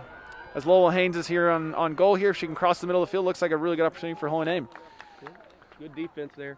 Another name I was looking at here, and I almost completely forgot. We got Lily Stinson Perez. Her brother also played for the Colonels. Abbott Stinson played for us. So, like I said, we've got a lot of family still around playing soccer. But yeah, you're right. Yeah, I think there's a lot to be learned from how things go when you lose, even when your season's over. For underclassmen, for these younger girls that are going to be coming back, can we regroup? Can we play an entire game the way we played most of the second half and even a big chunk of the first half, and just kind of like, hey, and then to the upperclassmen, like, take this with you, learn from it. Don't let losing be the end. Now, back in your middle school days, did you get to play in the state championship? No, there was no such thing as the city championship whenever I played, whenever I was in middle school. Actually, there was JV and varsity, and back then we had a lot more middle schoolers playing JV soccer back in the early 90s. I'm quite a bit older than you, Coach Dempsey. I just think you have a lot more experience. I wasn't going to say older. Yeah. Thanks for bringing it up. I just want to make sure our viewers are aware. That's all. Okay, that's fair enough. They we didn't have a city championship. We played as an 8th grader. I was on JV back whenever I was in 8th grade. That was back when Henderson County was still we still had junior high schools instead of middle schools. So we were 7th, 8th, and 9th grade at the junior highs, and the high school was only 10th, 11th, and 12th. So we had a lot, kind of one of those things where the JV team was typically made up of 8th graders and 9th graders and the occasional sophomore. Most of the time, sophomores were up on varsity. This whole name's back in session here, so we've got about 2.5 minutes to go here in the game. Again, you can definitely tell fatigue is starting to set in, and I think most people on both sides are starting to see the result out pretty much at this point. And obviously, it's late in the game. It's still been pretty physical. But again, a very interesting second half. Not exactly what we expected. A 4-1 game going into halftime, and it has stayed the exact same score in the second half here with 2 minutes to play. Yeah. So again, you look back to those first 10 minutes. The game was probably won and lost in that little fast flurry there from Holy Name. Yeah, I think with the fatigue, I think one is we were talking about, like, there's not a lot of time to work on the fitness end of the game, but also we brought it up earlier. It was the size of this field is something that a lot of them haven't seen. It's a really big field. There's a lot of ground to cover. And so I think a little bit what you're seeing as well. And, I agree. I think with a minute and a half left, either team could still score a goal. But if you'd have told me at halftime that 4-1 was going to be the final score, I probably would have taken that bet. I probably would have gone with the over. Yeah. Absolutely. So, again, about a minute to play here. The city championship of the girls soccer here. Holy Name Cardinals are up 4-1 over the South Bulldogs as Maddie Sutton is in possession. So it looks like a throw-in going for South. If they can go quick, maybe get another opportunity here. And again, this is what you like to see late in the game. Still continuing to play, still continuing to fight. So Abby Davis on the ball, and she's kind of moving both sides. Offsides on the far side by Maddie Sutton. So Inside that final minute. inside the be a free kick coming out for Holy Name. And make sure you stay with us for the coverage of the boys. Middle school championship after a short warm-up. Be North versus South. As Maddie Sutton is in possession on the far side. Last 30 seconds here in the city championship for the middle school girls. So throwing on the far side for Holy Name, going left to right in green. It's another throw in here, so they'll probably just see the clock out at this point, as they're probably not in a huge rush to get the ball back in as they throw it in quickly.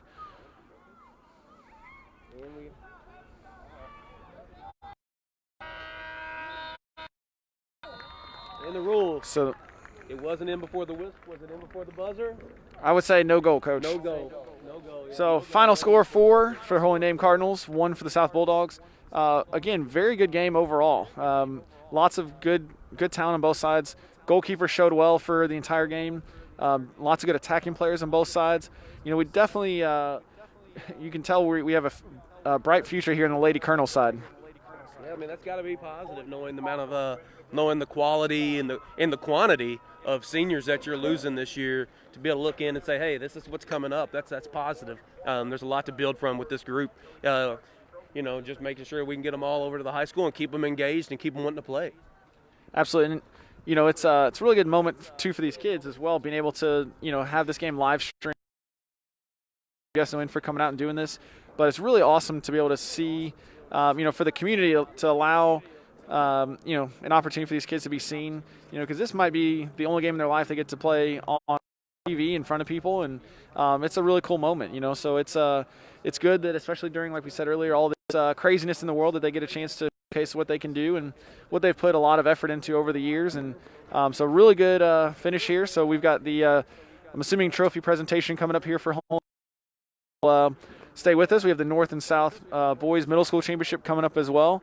And Coach Pryor is going to be giving us all his infinite wisdom and all the knowledge and vocabulary that he's got at his disposal. The walking, talking encyclopedia over here. No pressure, though, Coach. Yeah, no pressure. No pressure. I'm kind of like a diamond. I'm forged under pressure. So. You know, the best part is I'm sure that Greg Busby already took us off the air for a minute. He's like, these guys need to stop talking. So we're over here talking. We're talking to ourselves probably at this point. People wish they would have taken us off the air. Yeah. The ratings are. Between halftime. This is true between game entertainment. Big congratulations goes out to both teams for just getting here with the city championship, and always, as we'll get to the trophy presentations here from Colonel Field as the Holy Name Cardinals beat the South Bulldogs 4-1.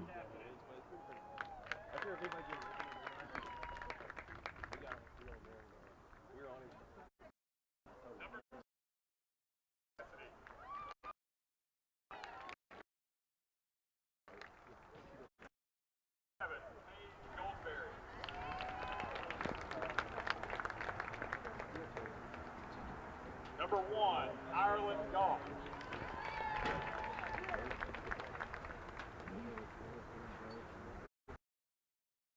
Hagen.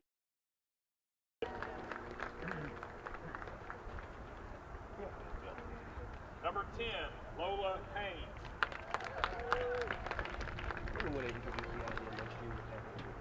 Number 9, Clara Hazelwood.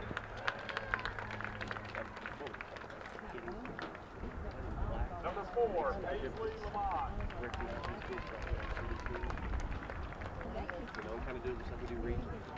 23, Harper Scott. Number 19, Morgan Smith.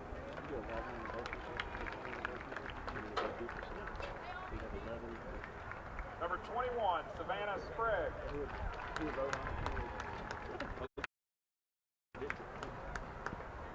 Number 15, Lily Stick. Jackson Perez.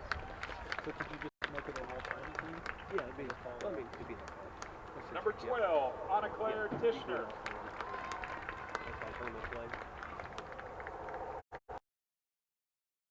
For Martha Warner.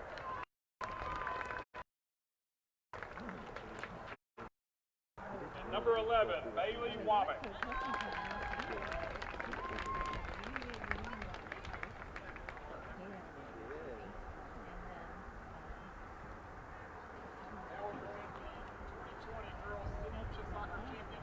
Trophy to the Holy Name Cardinals.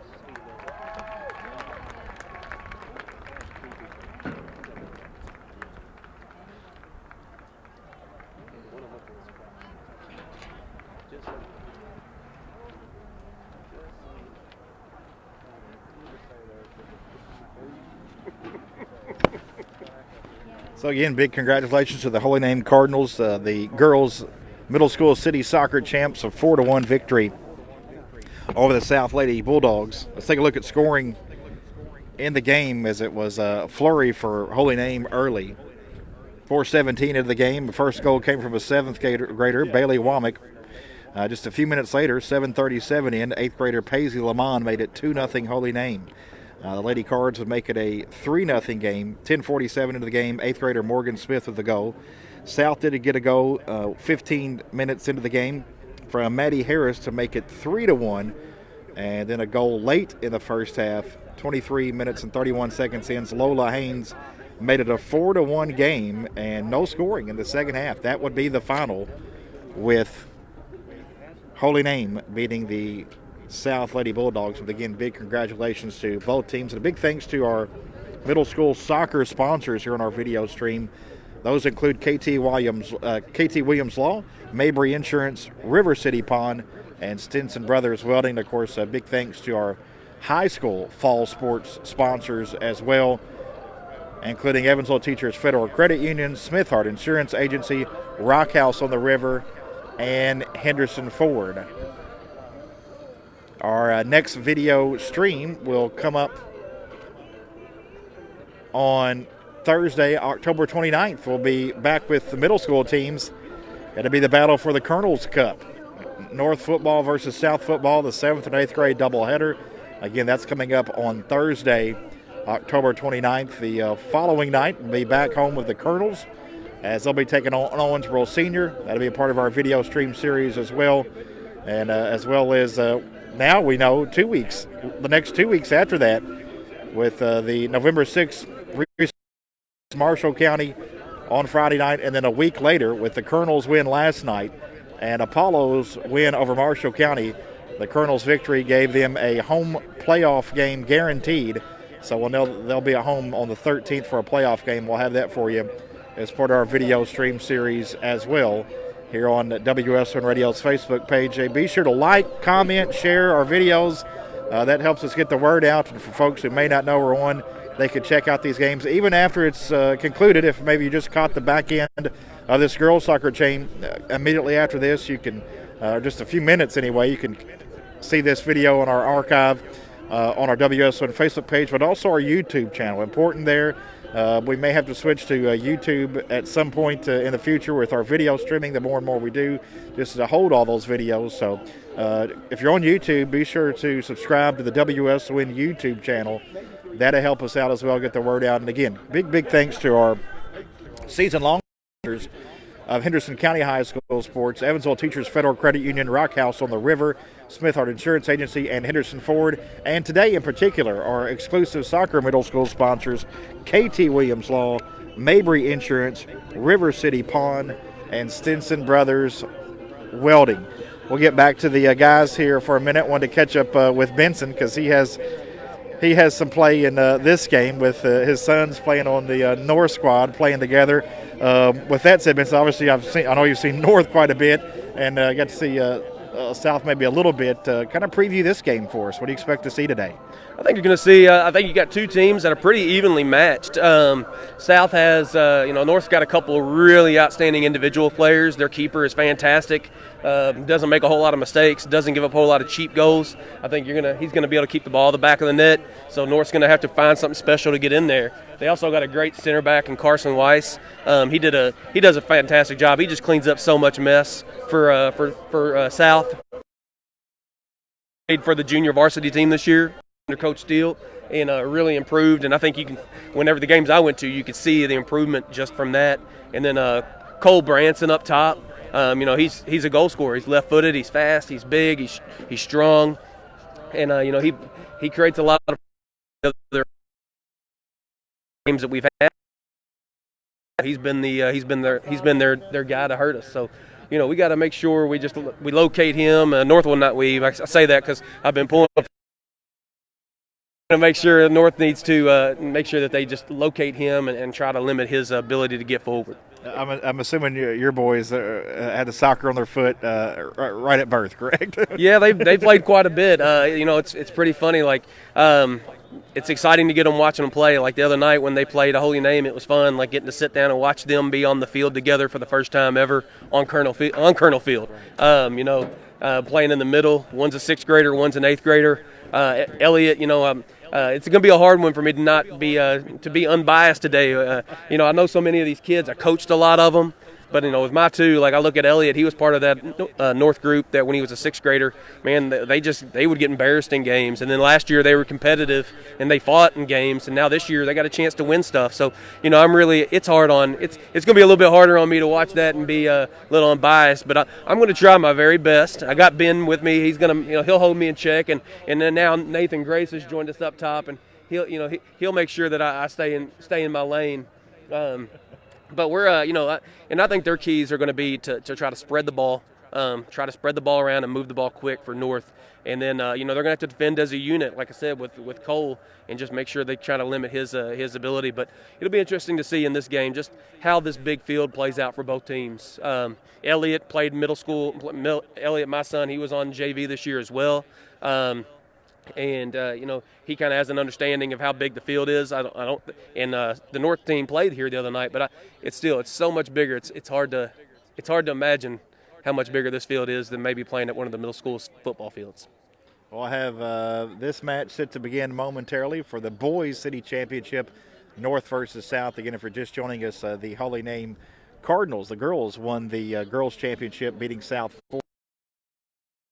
North versus South Soccer City Championship, again brought to you here on the WSON Radio Facebook page by KT Williams Law and Stinson Brothers Welding. And again, special thanks to our Fall Sports, Evansville, Smith Hart Insurance Agency, Rock House on the River, and Henderson Ford. Going to get to the introduction of players momentarily here. Of course, in middle school, 30-minute halves. They're actually doing the coin flip with former Henderson County High School Colonel soccer coach Harris Aguisa-Lau, one of the officials today. So they're doing the coin flip across the way as we're about to have the Boys City Championship here on WSON Radio Facebook Live. Bill Stevens, a quick turnaround for Bill and I as well. We were with the Colonel football team, and Bill's braved the conditions. He's been outside both games. It is a breezy late morning here at Colonel Soccer Field, coming right in our face, so across the field, if you will, for this Boys City Championship. And here's the introductions of players.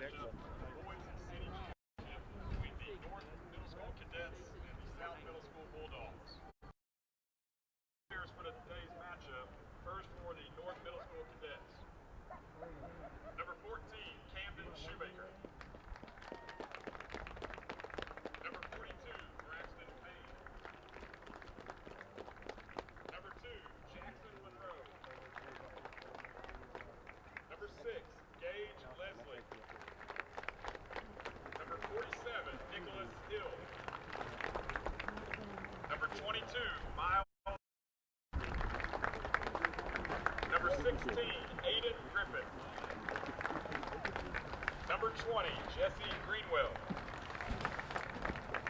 Number 46, Preston Paxton Coombs. Number 4, Reed Campbell. Number 49, Aiden Mugg. Number 28, Ethan Alexander. Number 48, Adam Williams. Number 40, Jackson Smith. Number 26, Landon Smith. Number 38, Braxton Stauffer. Number 50, Alex Stinson.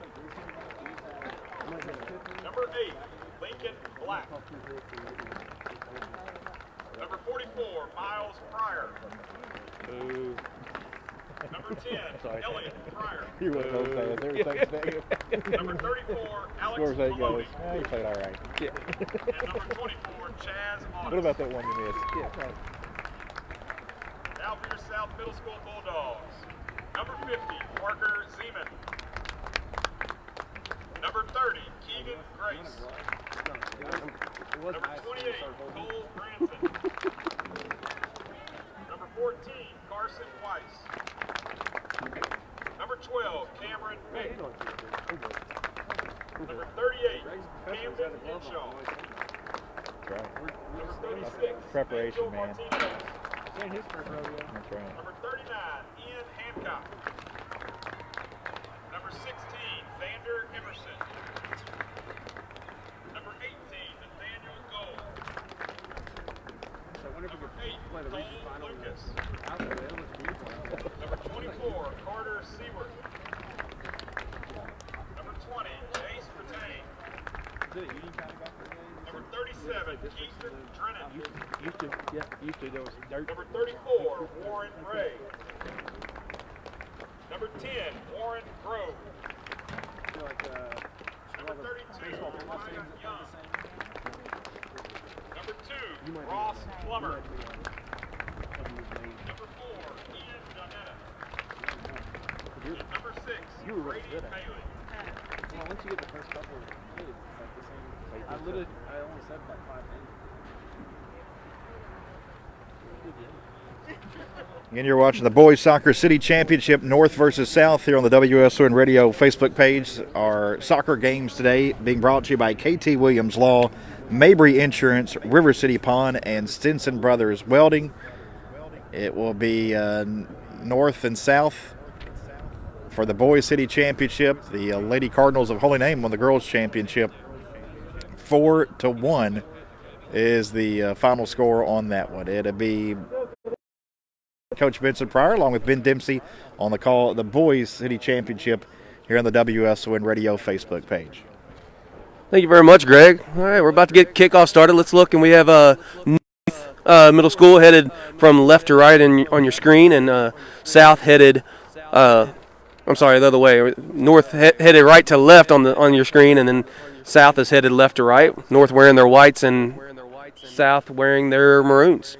Coach, what are your keys to this game so far? I think right now it's going to be who comes out early, as we talked about in the girls' game. I think you're going to be looking for who can establish some kind of rhythm and some kind of attack early. I think it puts a lot of pressure on the other team if anybody can get a goal in these, like maybe in this first 10 minutes. And then we got Jackson Smith getting in. He's been playing primarily at center striker for the cadets. Now they've kind of shifted him over to the right mid. We got a big win from Landon Smith there. Are there some Pryor boys out there? Are they relation to you or no relation? No, unfortunately for them, they are relation. Those are my sons, Elliot and Miles. Miles number 44 and Elliot's number 10. And here we go. This is a great opportunity. Yep. It's a great goal, and that's kind of and as I said, he's not going to give away a bunch of cheap goals, but Parker Zeman, he's really going to, he makes it hard, so that's the kind of stuff you're going to have to get in to score on him. But you can see North coming out. They got a lot of pressure right now. They look like the team on their front foot to start the game, for sure. And that's Alex Maloney and Braxton Stauffer. They've Coach Moreau seems to have dropped Braxton Stauffer into the back line. Looks like he's maybe playing Landon Smith more at a holding or defensive mid role, with Elliot and Miles Pryor both playing a little bit in front of him. And there we go, Chaz August. Coach, we talked about urgency the first game. You'd really like to see, again, the first goal, the opening moments, these balls go out for throw-ins. Can you put teams under pressure early? Again, you let teams get set up. It's very difficult to break them down. So, next time, can we get the ball in a little bit earlier from them? Yeah, a little bit sooner for sure. I mean, especially with the pace they're playing with right now and the way they're passing the ball. I think that's what I think you're dead on. Like, they want to keep that pressure up because South's really struggling to find any kind of rhythm. Elliott probably needs to be a little more unselfish there and try to get that ball across the face of the goal. Yeah, it's good job beating the first defender there, but then serve the ball instead of trying to beat him again. Yep. So. And that's Carson Weiss that we were talking about earlier, number 14 for South. I mean, when you get by that first defender, Carson's job, he knows it and he does it well. He's going to try to win the second one. He's hard to get by as a secondary defender.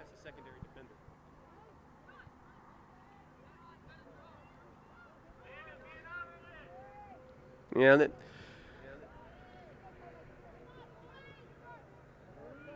There we go. Moving the ball well. We got Lincoln Black, son of South Heights, Anthony Black, over here on the left side. Super fast left-footed player. Learning the game. He's one that future colonels. We look forward to his development. Always never heard of a fast left-footed player. Left-footed players in general are hard to come by, so it's lots of different options there to be able to hit some of those crosses in and just get on the ball on the outside and feel more comfortable that a lot of people just can't do. Yep. Right there, what we're seeing is you got to – I know North's trying to put that pressure on. They're playing way more direct than they probably would normally play. I think that I've seen them play in the last few weeks. I think they're trying to get that early goal and by doing so. But they're going to still have to spread. Jackson Smith is playing on that right wing. He needs to get out there a little bit. And Adam Williams needs to try not to drop so deep. He's kind of taking space away from his attacking mids. When they get the ball, they don't have anywhere to go with the ball. Yeah, and you can kind of see the opening stages are kind of a feeling out process, and both teams are probably a little bit uptight, a little bit nervous in a city championship type environment. So here we go. You hope they kind of calm a little bit. And great job by the goalkeeper going to get the ball there. Well, we got a little injury maybe. It looks like Parker Zeman came down on top of Adam. But it looks like he's fine. He got up, and that's solid keeper play. I mean, you see a lot of kids that age. They're a little more timid. They don't want to go get that ball. And as a keeper, the perils of being up in the air like that and somebody coming underneath you. Yeah, and the joys of being a goalkeeper too is you get protected by the referee. So as long as you're going for the ball and you get your hands on it, you have a lot of leeway for the most part.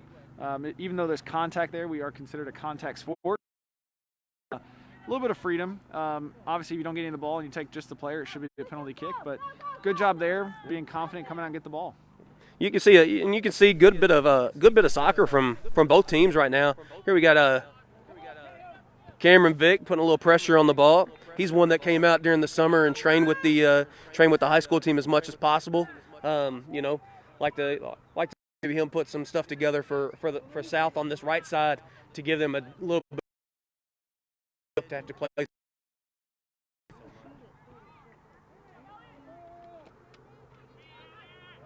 In there, you just want LA to protect that ball and make a better decision than that. He turned right into Keegan.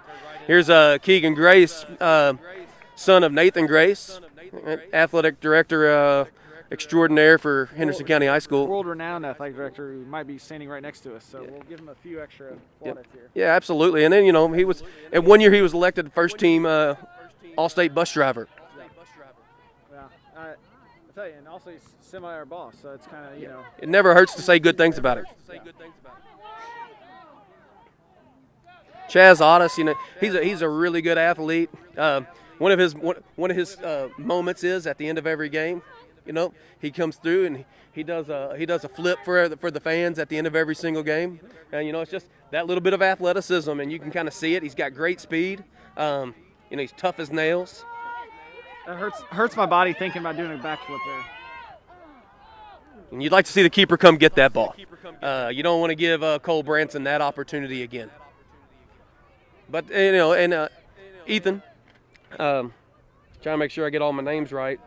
Ethan Alexander, he's a relatively new young keeper, but he's raw. but he has some tools. He definitely has some tools that he's got pretty good reactions. He does pretty good getting the ball, get his hands behind the ball. A little give and go from our center mids there. No, and offside there. Okay, looks like South maybe picked up a little bit, and they've pushed their line a little higher to kind of get those guys offside, because there is a lot of pace up there with Adam Williams and Lincoln Black for sure. Yeah, we want to see those good combination play from the midfield that led to a good opportunity there. So yeah, he's offside, but also it's by maybe a couple yards, and the next one he's in on goal. It's 1-0 to North. Yeah, I think when those plays happen, sometimes people are like, "Oh, it must be nice their dad works with them in the backyard." I really don't. We talk more soccer than we actually practice it. I try to get them thinking about it more than just actually doing it. Realizing that, I remember being young and being told that, here we go, Adam Williams is in. This is trouble. And a takedown from behind in the box.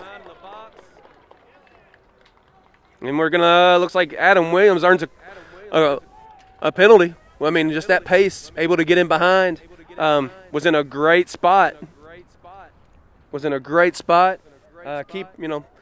Got to make some kind of play. It's unfortunate. Looks like Coach Monroe calls Elliot Pryor's number to take this penalty, so we'll see how he does. I think it's also good referee in there.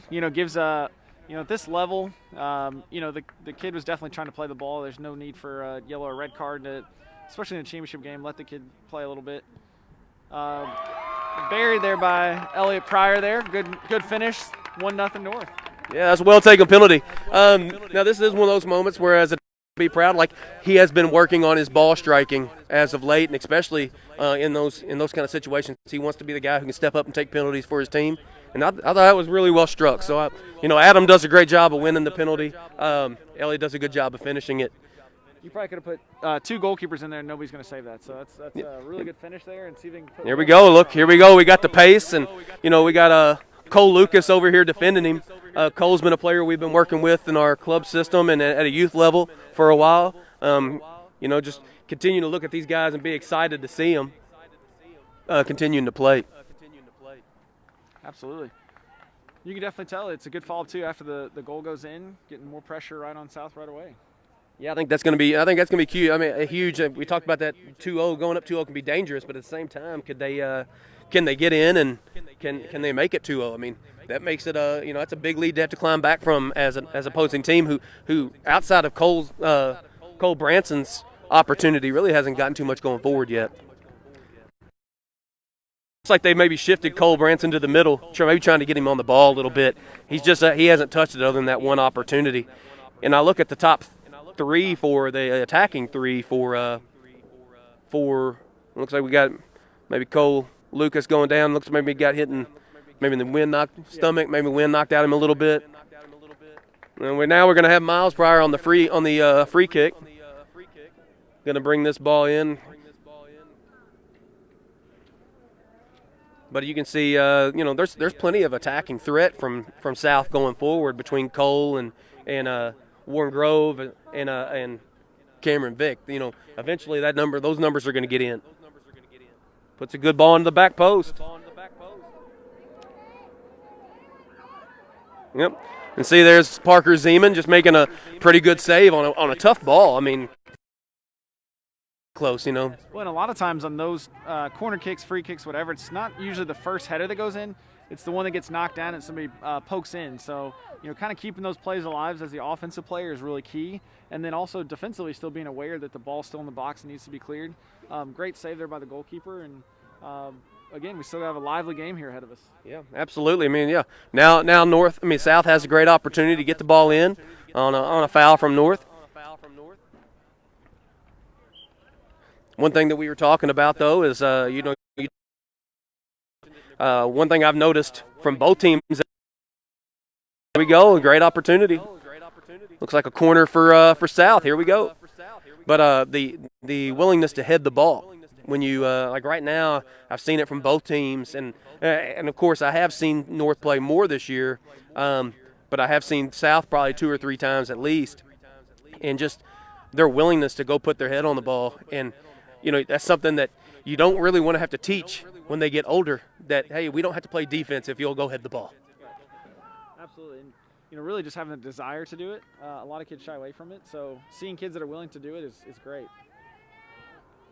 The ball bounces there that we're hoping that's a perfect ball right in the middle of the box for somebody to go ahead. Yeah. Oh, it looks like South wins the throw in. Probably there you'd like to see Chaz just recognize his spacing and just let that ball roll out. It was going to be the North ball. Yeah, a little fun story. The keeper for North, Elon Alexander, he was trying the field for a while and he had the ball, and his dad came to me and I said, well, it never feels good. It never feels good. I mean, it's like you said, it's 100% a desire to do it. But nobody ever says, man, I'm glad I had that ball and I can't wait to do it again. Here we go. A little bit of trouble getting out, but they're going with the short route. I think they realize they got numbers to possess. There you go. Carson winning that ball. It's going to be important that those attacking players, Elliott and Miles, Miles is hurting with that knee injury, but you're going to have to play the ball away from Carson. You can't. If you play it down the middle, Carson's going to come get it, and they should know better. And here we go. Keegan going to put some pressure on the ball.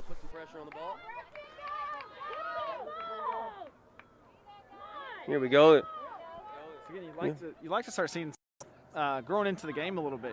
Getting in possession. Can we connect a few more passes? Still looks very narrow as a team. You can see the widest players here. Cameron Vick are still just about as narrow as the 18 box. So we've got lots of room for them to still get wider, especially like these kind of spaces that North is attacking. I want to see South get in the same thing on the other side, using those wide areas, because then obviously you get 1-versus-1 battles that really, you can win those and get crosses and shots and different things out of. Yep, there we go. I mean, North moving the ball. I mean, they did a good job, and that's kind of what we were just talking about. They, Elliott Pryor able to play Lincoln Black in on this left side, and it pulled Carson Weiss out of the middle, and it became a 50-50 ball rather than just a clear and easy win for Carson. Maybe looking at South a little bit, they're starting to find their groove. You might like to see maybe their attacking players not pinch in but drop back to get on the ball a little bit more to connect with their team, because right now North is playing this pretty deep line. I just don't see this group getting in behind them right now, because there is plenty of speed on this back line for North, between Alex Stinson and Chaz Audis, Alex Maloney, Braxton Stauffer. There's plenty of size and plenty of speed that you're probably not just going to run by them.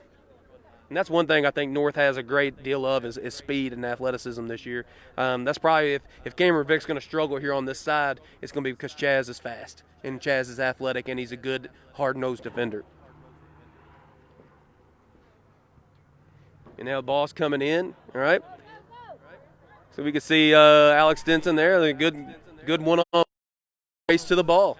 You got to keep the ball away from Cole Branson. I think probably the idea there is if I'm the coach, and there we go, got Cameron Vick one. Nope. Head on the ball again. There's two guys just willing to do it. Makes a big difference for their team. Yeah, and you can definitely see if North can win the ball here, there's tons of space out here on this near side. And, it's one of those that – Yep. Nice little play from Keegan. Nice little play from Keegan to recognize that he could play that ball. There was no immediate threat. Elliott's going to carry it. Lots of room to run into here. Hence the biggest problem as this ball is Lincoln going to get there. He's pretty fast. I think he will, and he does. That's all right. The idea is there. That's the right idea. As you're looking forward as a player, as a coach, like that kind of play is the kind of play you're wanting to see those guys make. And he's a player who's played a little soccer, but he hadn't played a lot. So seeing him do that is like really getting an understanding of how to play the game. But again, going with the pitfalls of playing a deep sweeper like South plays with Carson is you're going to have guys like Lincoln, other winger, they're going to be able to be onside behind the back line. Yeah, and that's where communication is key. Can you coordinate it with all your players at the back? Consistently marking players, and that's the most difficult part of the system. You can see again if North wins the ball, he's wide open again on this near side. That this is going to be on all day. It's a battle that I would watch for as the game progresses. Kind of extra man in this wide area. You can see, field are within 15-yard space right now. It's like if you can use it and stretch this big field that we have here, it's definitely going to be a lot of options for both teams. Yeah, I think, I mean, especially with South right there, their two wide players on the right were standing inside the center circle. When the ball gets to the middle, there's nowhere to go. There you go, Keegan. Keegan stands him up. Keegan Grace. Chaz stays on the ball. Makes a problem. And that's Cole Lucas there, number 8 for South. Where he lacks in his ability on the ball, his speed rather, his athleticism, he really makes up for it. He's a pretty good one-on-one defender. Yeah, you can definitely tell this is a definite different type of game than what we had in the girls' game. We had a lot of offensive flurries from the start, and this one has been pretty even-keeled in the middle outside of the one PK moment. Yeah. So these are games where we really like to see that people can kind of step up and really get their team either back in the game or get a second goal here for your North. Yeah, with about 12 minutes left, we still have the Cadets, North Cadets leading 1-0 over the South Bulldogs. And a little bit of sun coming out. It's warming up a little bit over here on the sidelines, which I'm sure the players appreciate and like. There we go. And we got earned a corner kick. Let's see. Looks like Elliott's going to take this corner kick.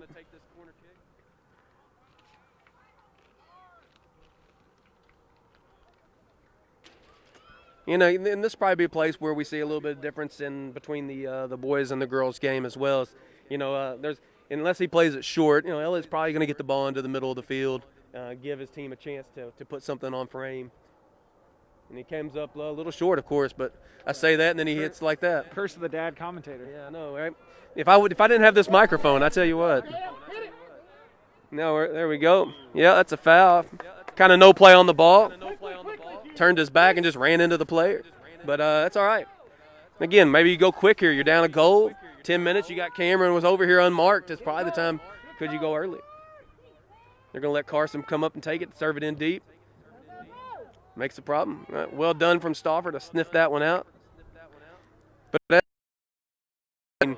outside of a few guys, you see some really big boys playing soccer here. If they can, if this is the start of their growing, then we might have some bigger kids. And once again, I'll be by. That's a good thing, though. You don't have to play anymore. Your eligibility's gone. So as long as they have some left, it's that's right. Exactly. So again, as the ball turns over, are on. Yep. Just because of that sweeper role that they're playing, and then can find them out here. Yep. He just needs to tight. And then Miles Dillon will just kick that away. He had a ton of space in front of him. You'd like to see him take a touch. Elliott made the same mistake before, so. But you can see, I think right now both teams are pretty well organized defensively. Looks like North almost playing 2 sweepers. They're not going to let Cole get in. I think that's what they're looking at. They're not going to let Cole. Here's Gage Leslie making trouble and a foul in the corner. We have some fans over here on the sideline calling for a card. I think I was just a little unlucky. A little harsh at this level to be asking for cards from the fans. We're all here. They're having a good time. They're enjoying life. And again, I think the referee did a good job on the penalty kick decision. At the higher levels, probably a straight red card. It denies a goal scoring opportunity. So again, you like to see, especially this level, keeping kids on the play as we have another opportunity on the left foot, just a little bit over the goal there. Again, maybe with that angle there, maybe you square that one back across the middle of the goal. Yeah. And you can. I think one of the places that you see just a little bit more play is from the midfield, the two, the attacking players. The midfield 3 of North are able just to put a few more passes together and see some of the places to go with the ball. Here we go. We got an opportunity. Nope. Parker Zeman's going to collect that pretty routine. But so one of the newer rule changes this year is a lot of people are starting to play goal kicks, and you can play them in the box now. Yeah. And that's a rule that throws a lot of old savvy veterans off a little bit because they're not used to seeing the ball stay inside the box off a goal kick. So you can see that there South as they're playing out, and then it led to a turnover. So it's kind of a high risk, high reward. You can keep possession, but if you lose it there, you go right under pressure right away, and it's tough to recover from. Yeah, I think that's an interesting rule change. It was brought in by FIFA at the highest governing body of soccer. That's trouble. And a goal. We got it 1-1. 1-1. Cole Branson. Cole Branson ties it up for the Bulldogs with just about 8 minutes to go. Yeah, and a nice pass there by Cam, Vick as well with the cross there.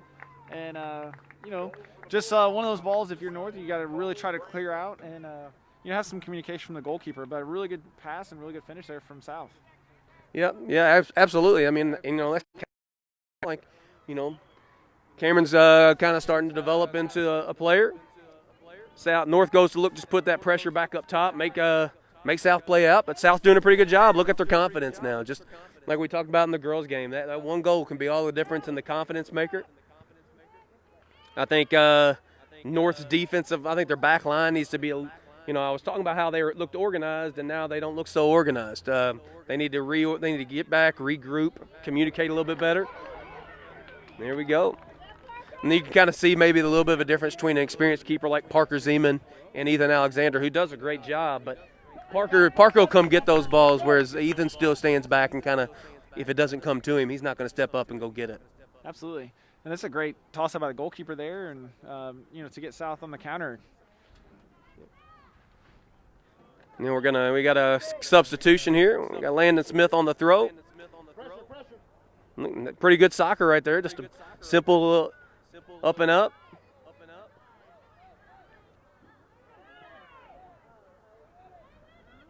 Yep. Here we go. Looks like Elliott Pryor's gonna be able to run this one down. Try to go for the old nutmeg there, and if you remember back to our first broadcast, we talked about a nutmeg with where you try to put the ball between somebody's legs and get it on the other side. It is, it's a tough maneuver to pull off, but he tried to go for it there, and things you like to see creative players try in that end of the field. Obviously, if he's a defensive player and tries it on the defensive end, you get a little upset, but you can live with some of those moments on the attacking side of it, as long as it's not every time he touches it, right? And so those are good moments that if it comes off, it looks really good, you go to goal. It's just really interesting there, but we try to pull out that vocabulary again of the nutmeg. Yeah, absolutely. I think, like I said, we got maybe some casual viewers who don't tend to watch a whole lot. Maybe they've never heard the term before, and I think it's interesting. I think it's a good idea to make sure we kind of, like I said, we talked about it earlier, like the nuances of the game, and that's just one that maybe people not too familiar with. And yeah, absolutely. You would like to see, you encourage players to be creative on the outside. You want to see them try to beat players. Kind of one of those things that you're talking about we look for when we're watching these kind of games. Show me somebody who wants the ball, somebody who wants to make a play. And Elliott was trying that, and maybe don't try it again. A nice little give and go. Lincoln in that corner probably would have been on just as much. A little more activity out of the middle from North might be needed. There we go. Where Elliott lacks in athleticism, he makes up in technical ability. What a great passing behind there. It's one of those early crosses in are easier for attackers to get on the end of because there's a lot of space to run into. Yep. Yeah, absolutely. And I think that's that left-footed player. Lincoln's really kind of grown into his confidence this year, from what I've seen. That's a good left-footed ball that if you have a right-footed player, you're not getting that more than likely, unless he's ambidextrous. I'm telling you, if you could spell it, I'd give you $100 right now. I'm just glad I used it in the correct context. Yeah. I'll just take that as I don't know how to spell it. Yeah, that's right. No, I don't know how to spell it. It's worth a try. I think Mr. Grace is looking it up for me, though. I'm not sure anybody can say it right over here anymore. And this is the part of the broadcast where people start to be like, what are these guys talking about? Yeah. We're hanging in there. Y'all hang in there with us. That's another big player over there, number 38, Camden Henshaw for South. He does a really good job of just being big and being physical and strong on their left-hand side. And this is where Lincoln uses his pace. He's gonna. That deep sweeper there for South is really tough to get around. It's like you beat the first two players and still have one more to go.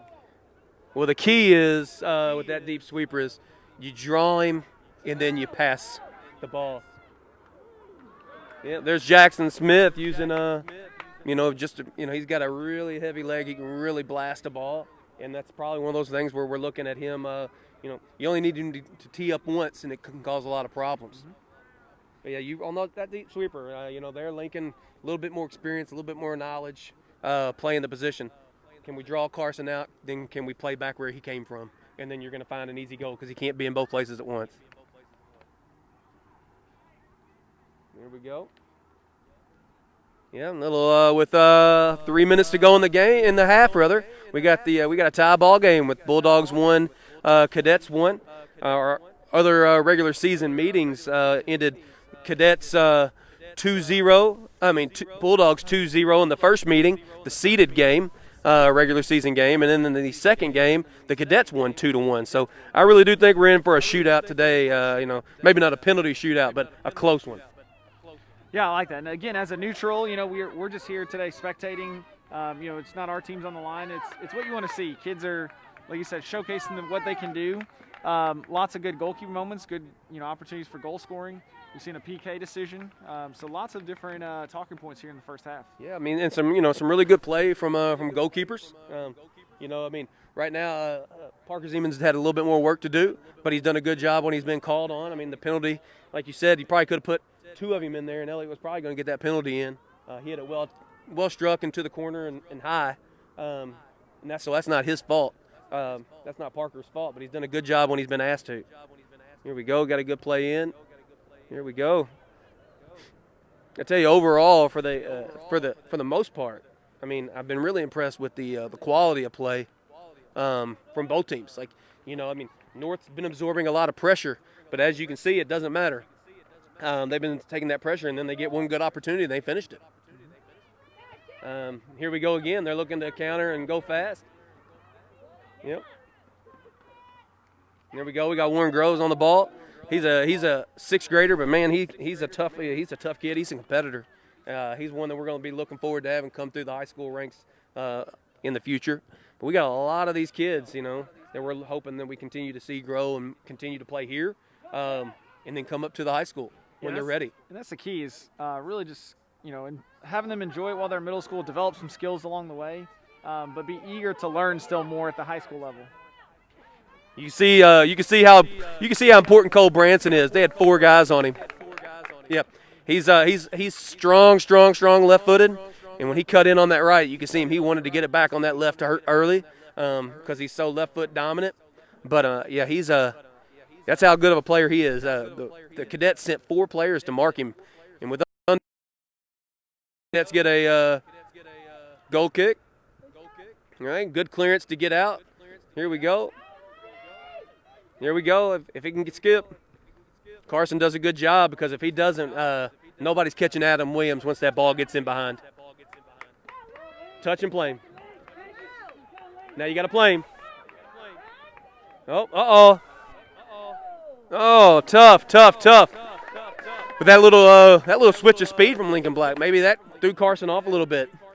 Again, those moments too where it's, as a left-footed player, it's good out there, but there's not much of an angle. So it's like, can we get the ball squared, put it back to the middle of the field and let those center midfielders or center attacking mids or strikers up there, finish some of those up and just kind of a layup or a tap in, if you want to say it that way. Yeah, absolutely. Well, there we go. That's the half with the Bulldogs and Cadets tied 1-1. We're going to have a 10-minute halftime. We'll come back out and we'll see if we can finish the thing in regulation. Vincent Pryor joining us here on Facebook Live with the call, along with Ben Dempsey. Great first half, 1-1. As in the 8th minute, a penalty kick for North. Elliott Pryor into the back of the net to put the Cadets on top 1-0. South, though, a goal about 13 minutes later, 21st minute, Cole Branson, a goal from the left side to tie it up. It's 1-1 here at half. Again, our coverage of middle school soccer video stream being brought to you by KT Williams Law, Mabry Insurance, River City Pawn, and Stinson Brothers Welding. Of course, our fall sports series of video coverage on Facebook Live being brought to you throughout the fall sports season by Evansville Teachers Federal Credit Union, Smith Hart Insurance Agency, Rock House Pizza, and Henderson Ford. 1-1 here in the Boys City Championship game between North and South earlier today. The Girls City Championship game, Holy Name wins the city championship as they defeated South by a score of 4-1. And again, in the Boys City Championship game today here from Colonel Field, where our next video stream scheduled for Thursday, October 29th. We'll be back with the middle schools. It'll be North versus South football coming up. The 7th and 8th grade games, our next video stream coming up on the 29th. That following night, the 30th, Colonel's football team will be back home taking on Owensboro. That's our next scheduled video streams here on WSON. We'll get a chance to catch up with Benson Pryor, Colonel soccer coach, as we talk with Ben Dempsey about the Lady Colonels region tournament situation coming up next week. The Colonels, meanwhile, will be in Madisonville opening up play in the late game on Monday night. And Benson, just overall taking a look at the bracket, your observations from the boys' second region draw yesterday. I think for us, it's probably about as good a draw as we could have gotten. You love the fact that we get to play on Monday. I'd rather have the early game, just like Coach Dempsey mentioned earlier, just being able to show up, warm up, play, and then go home, or stick around and watch the second game if you want. Having the second game, it's a late start because of the cleaning process that they've implemented this year. So they make sure they're going to give us a plenty of time, or they're going to give Madisonville plenty of time to clean the facilities between the games. So they'll play at 5:30. We'll get there around 7, start warming up, and we don't play till 8. But I do you got to love the fact that we get Monday, so we can have Tuesday for any kind of recovery, really kind of any kind of last-minute preparation for the next game. You never want to overlook anybody, but you'd like to prepare for the next game, but also using that day maybe to even prepare for a final should you get there, because when we look at our district, our region rather, we've only played like 2 teams on the list. We've only played Hopkins County and or Hopkins County Central rather, and Lyon County and Webster County. So we played 3 of the 8 that made it in. But most of our opponents we didn't get to see. We had Trigg originally lined up for the season, but COVID cancellation knocked that out. We had a game lined up with Madisonville. COVID cancellation knocked that out. Never could find a date for University Heights. So those are going to be some interesting games to get to watch and see those teams play, because I really hadn't got to see them play at all. But again, it couldn't be a better draw. Getting to have that one-day rest. We win on Monday. Our Wednesday game will be the early game, so we won't be getting home late Wednesday night and then having to expect to turn around and come back Thursday and compete for a region championship.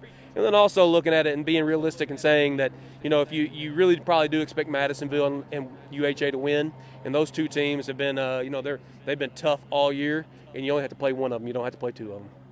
Vincent, tell us about your first-round opponent, kind of the surprise team, I guess, of this region tournament, Christian County.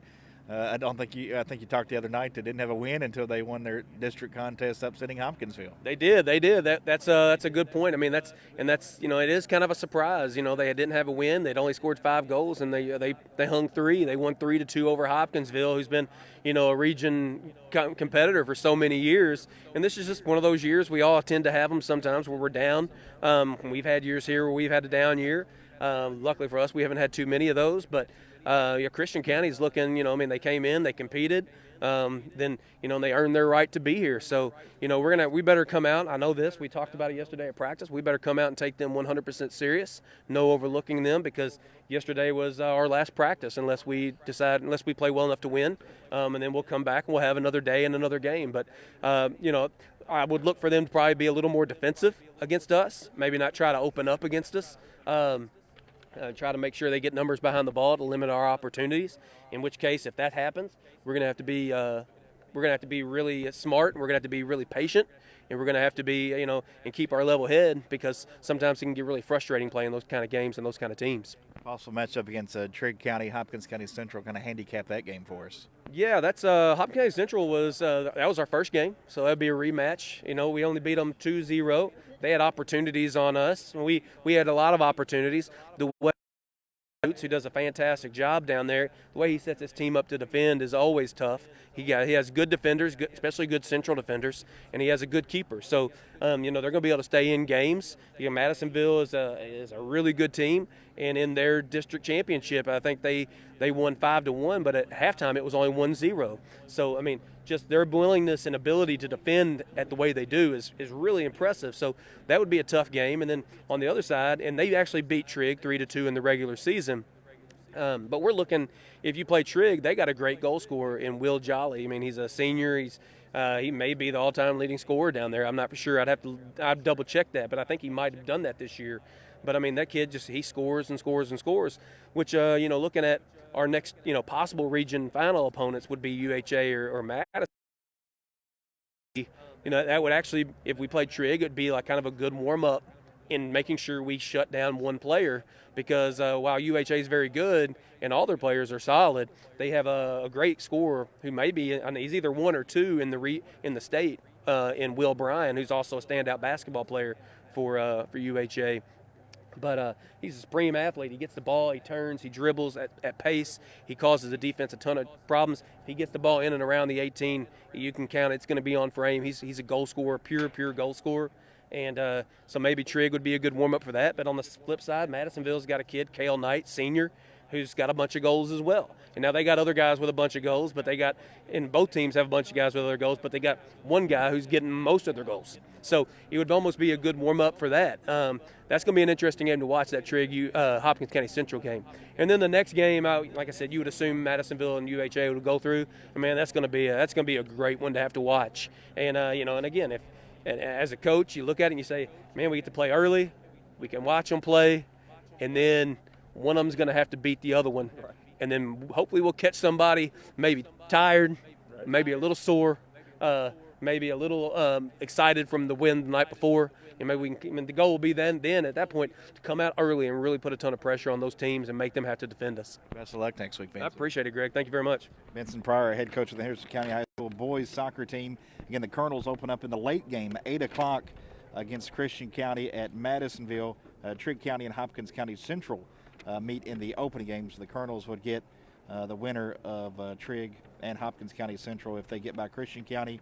Madisonville and Webster County hook up on Tuesday night with UHA and Lyon County meeting the nightcap there. As Benson mentioned, the semifinals sit for Wednesday night in Madisonville, the championship Thursday night at 6. Again, Henderson County against Christian County in the opening round Monday at 8. I want to give, a few shout-outs here, Benson. Yeah, we got Dottie Pride Davis. Thank you very much for tuning in and listening. I've been really lucky to have Ben beside me and cleaning me up a little bit. Okay, he's done couldn't ask for a better sidekick here. I guess I'm Batman and he's Robin today. Then we see Debbie Hagan watching for the the Cardinals play. Excited for her Holy Name Cardinals girls team to win their I think that's consecutive it's defending city championships. So now today we're looking at possibly we're going to get a new boys city championship, and I do believe if North wins, I think this will be their first one ever. I think South may have won one previously, maybe. But we're going to get a new city championship here. But we got other people watching. I want to say thanks to Al Williams for watching and Rhonda Steele for watching. Coach Steele's mom is tuning into the game. We appreciate her. That's my other mom. That's both of ours. Coach Dempsey and I. That's our school mom there. She takes care of us. She's always taking really good care of us. But now we're getting ready to turn back in with 20 seconds right here before the half starts. Benson, and I'll let Ben get in on this too. Kind of keys to this second half in a 1-1 game. I would see right now if I'm watching North, I think North's keys got to be continue to try to push the ball forward and find that go-ahead goal. On the other side, what do you think maybe South's keys are? Yeah, if I was really South, trying to get control of the midfield again is going to be key. But finding Cam Vick again in the second half, and then trying to get the ball in those wider areas to just cause a little bit more problems. Moving that North back four around a little bit more. Right now it's been pretty straightforward for them outside of the one moment. So early crosses, moving that back four around a little bit, and using those wide areas. Yeah, I think if North comes out the way they did the last time, I think it's going to be a lot of absorbing some pressure again and not giving away anything too cheap and giving North a go-ahead goal off something kind of ugly or cheap. Here we go.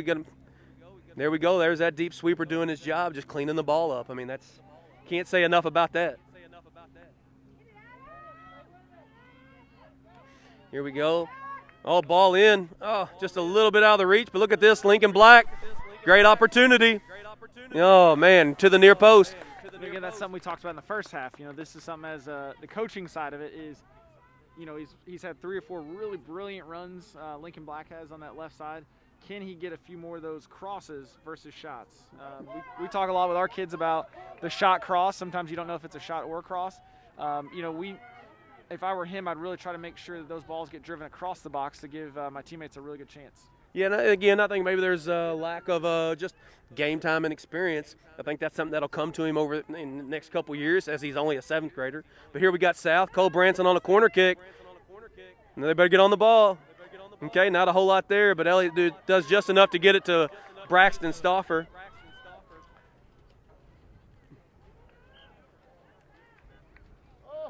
Oh, No call from the linesman. Come on, center. Watch yeah, little miscommunication there from the center and the AR here. He must. These guys do a lot of 2-man crews at the middle school level, so I'm sure at this point Nico Sagislau in the center probably just kind of played it like he normally would and said, "Hey, I think it looked out. I'm going to call it out." Battling on the side, you can see South looking aggressive. Much more aggressive than they started the first half. Absolutely, and that's ultimately what we want to see to start the second half is one team trying to, insert dominance a little bit over the other and really try to get a stranglehold on this championship game here. Yeah, I'm sure, as I'm standing here talking to you more and talking to the fans out in the Facebook world, here we go, you better get off his left. It's a go ahead.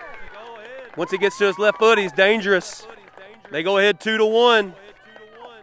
You can't give him room. You can't give that kid room to score with that left foot. That's Cole Branson taking the Bulldogs ahead 2-1 in the inside the first 3 minutes of the second half. And now it's really game on. And as a neutral, somebody's just calling the game today that doesn't have kids involved. Sorry, this is what you want to see because an early goal means that North really has to come out and play the second half.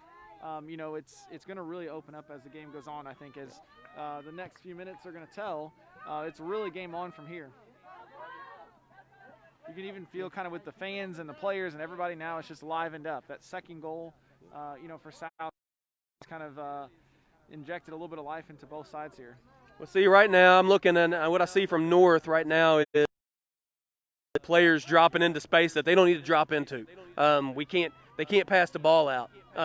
Your attacking players are getting the ball and they can't go anywhere because we got forwards dropping in too deep and there's no pass there. South doing a good job, right? That's Carter Seward, who's really improved over his time of playing soccer for sure. Just enough to break up that play. And again, let's not take anything away from that finish there from Cole Branson. I mean, that's something especially if I was future varsity coach there. Yeah. That'd be something I'd be really excited about. Absolutely. You look at him and Cole being an 8th grader and Lincoln being the 7th grader, you're like, man, am I going to have 2 strong, fast, left-footed players playing? Can I turn one of them into an outside back and the other one into a winger? And then, oh man, we could be set at left back, left side of the field for a while. So definitely, it's a great problem to have right now. Yeah.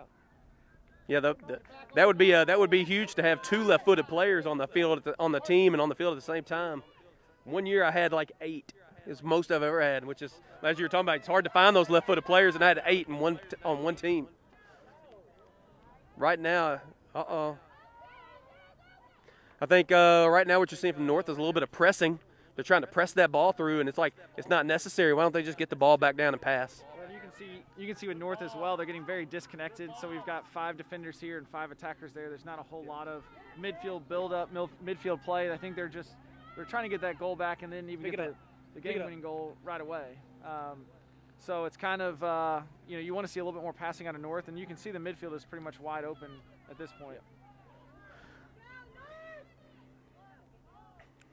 Yeah, there's a big gap. Cameron Vick. Oh, what a pass from Cameron Vick. We got Keegan Grace and Braxton Stauffer battling on that side there.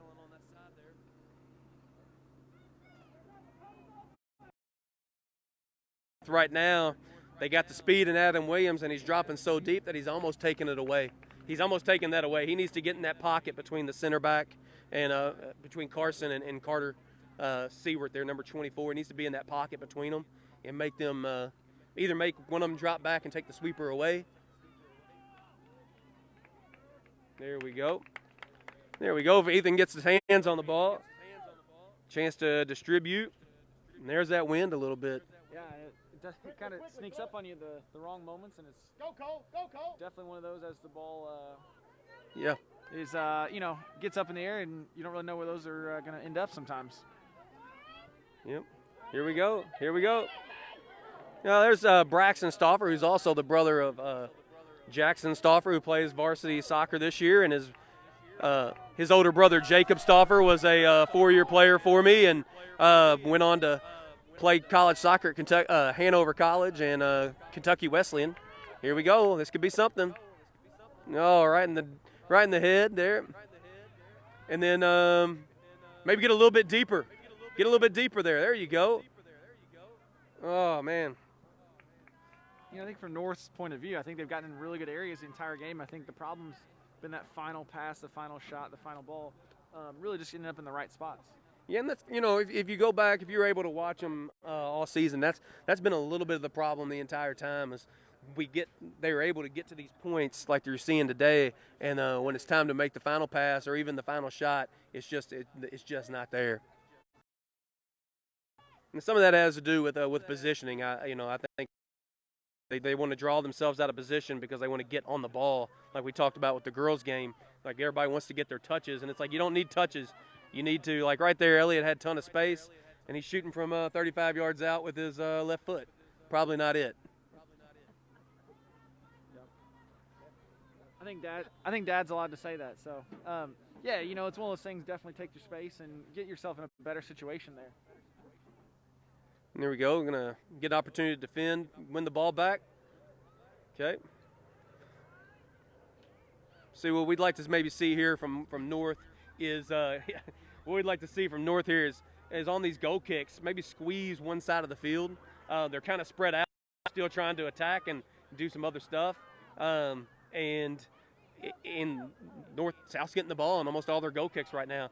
Once you squeeze and take the ball away, we got a foul on Adam Williams. All right. Foul on Adam Williams. Especially in a championship type contest, you really want to try to slow the game down if you are South Middle School. You're trying to. Okay.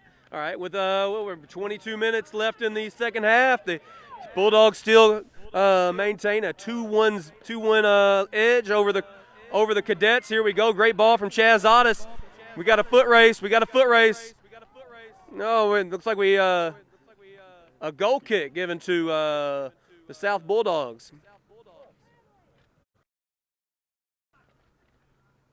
Okay. Yeah, we'd like to thank our sponsors, KT Williams Law, Mabry Insurance, River City Pond, and Stinson Brothers Welding. Thank you for supporting the city championship, giving us an opportunity to showcase the kids and put them out there for everybody to watch. There after that play, I think we had Coach Monroe from the Cadets winning a foul in the box. It's one of those ones where, yeah, you won it, but you also got to be realistic and say, that ref was a lot closer than I was, but I got to say it. Well, just, part of being a coach, you put a little bit of idea in the referee's mind every so often, and, maybe the next time there's a decision like that, they might get the better decision there. Yeah, and then we got a corner kick for the Bulldogs. Corner kick for the Bulldogs there. Just little turnovers happening for the Cadets right now, giving the ball away in bad spots. Even just happened right there with Miles Pryor as the ball kind of went between his legs, misread the bounce and went between his legs and kind of almost nutmegged himself. Big win from Braxton Stauffer there. That would have been a lot of problem. Yeah, that's a great header way, and between himself and the goalkeeper, I think both of them had it covered there. And again, you just want to see a little bit of communication, just a loud shout to get that one out. Yeah. And there's that.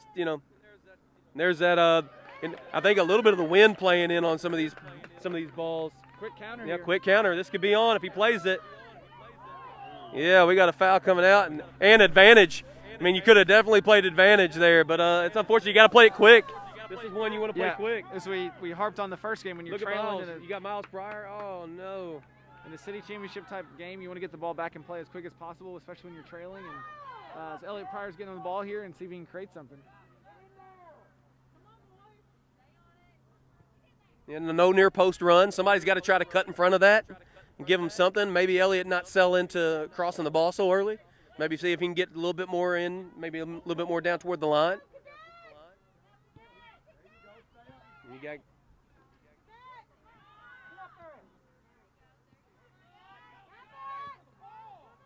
Uh-oh. You can see, you can kind of hear it from our perspective, and especially with, a foul right there, the frustration is setting in by a lot of the fans and players from North. And, I think sometimes people forget there's 19 minutes still to go. There's a lot of time plus overtime potentially if they get the equalizing goal. So, you don't have to get it back this second. It just has to be continuously doing the right things that you know how to do this season. Great idea on the through ball there. But just individually each time trying to build your way back into the game, not just create one opportunity. Sure, yep. Yeah, Braxton Staver will coming through winning the ball, giving them a goal kick, but still allowing the Cadets an opportunity to win the ball back maybe a little bit further up the field. But right here is maybe where, like I said, maybe you squeeze this side and Miles comes over and closes in on Ian Danetta here, number 4. Try to take some of this away. Yeah, you got plenty of help behind. There's not a lot of reason to give up that much space. There we go. It's under. Pass him. Taking too long. These are moments to get Lincoln Black back on the ball. We haven't said his name for probably I'd say the last 5 or 10 minutes, and it's somebody that's been a really big impact player today, but hasn't seen the ball for a while. Yep, he hadn't touched the ball, and he's been getting in behind Cole Lucas and causing their back line a lot of trouble. I agree. Maybe a good get the ball on this side, and can you swing it around? And here we go. It's just trouble with this player. See it. And he fouled him, wiped him out. Those are these types of situations are very avoidable if you head the ball at the midfield area. And we talked earlier about willingness to head the ball. If you can head those moments away, all of a sudden you're not in pressure. Well, that could be. Hopefully, Cole's not. Hopefully, it's not a bad injury for him. That'd be tough for him. That would definitely be tough on the Bulldogs to lose that player on that outside that they know they can go to and advance. It's probably for me. That's probably a yellow card. He kind of let him get in and then measured him up and kind of swiped him out. But I guess the center official Nikos didn't see it that way. That's trouble. Yeah. That's well taken. Ball gets in the air from Cameron Vick. Makes a lot of problems. Goes over his head. And with it being an indirect kick, it didn't matter. That foul being indirect, it could go straight into the back of the net. And I think dangerous spot. Absolutely. Those are one of those that it's very difficult with the wind, and you kind of use it to his advantage. It kind of kept carrying and ended up in the back of the net. So it kind of had a nice little curve on it to the back post. So it's a great finish to to make it 3-1. And now the pressure's really on. Yeah, the pressure's on North, exactly. But at the same time, we go back to 2-goal lead being very dangerous right now. If North can find a way to get themselves one, well done from Alex Stinson to win the ball back for his team. But if North can find a way to get a goal, it becomes a shoot. I think it becomes really tight. Yeah, and we talked earlier about little details and what we look for at the varsity level and different aspects of coaching. The goal really stems from the header that didn't happen at midfield, and then it led to the foul, which led to then the free kick. It's all related. It's not an individual event, and so those are things that, again, having watched the game in its entirety. There it is. That's that too. So I hate to say we were calling for it, but a couple minutes ago, we talked about getting him on the ball and crossing it versus shooting it. The first cross he gets in, it's in a dangerous area. Good finish there. Well done by Adam Williams to find the back of the net there. A lot of pressure. Yep.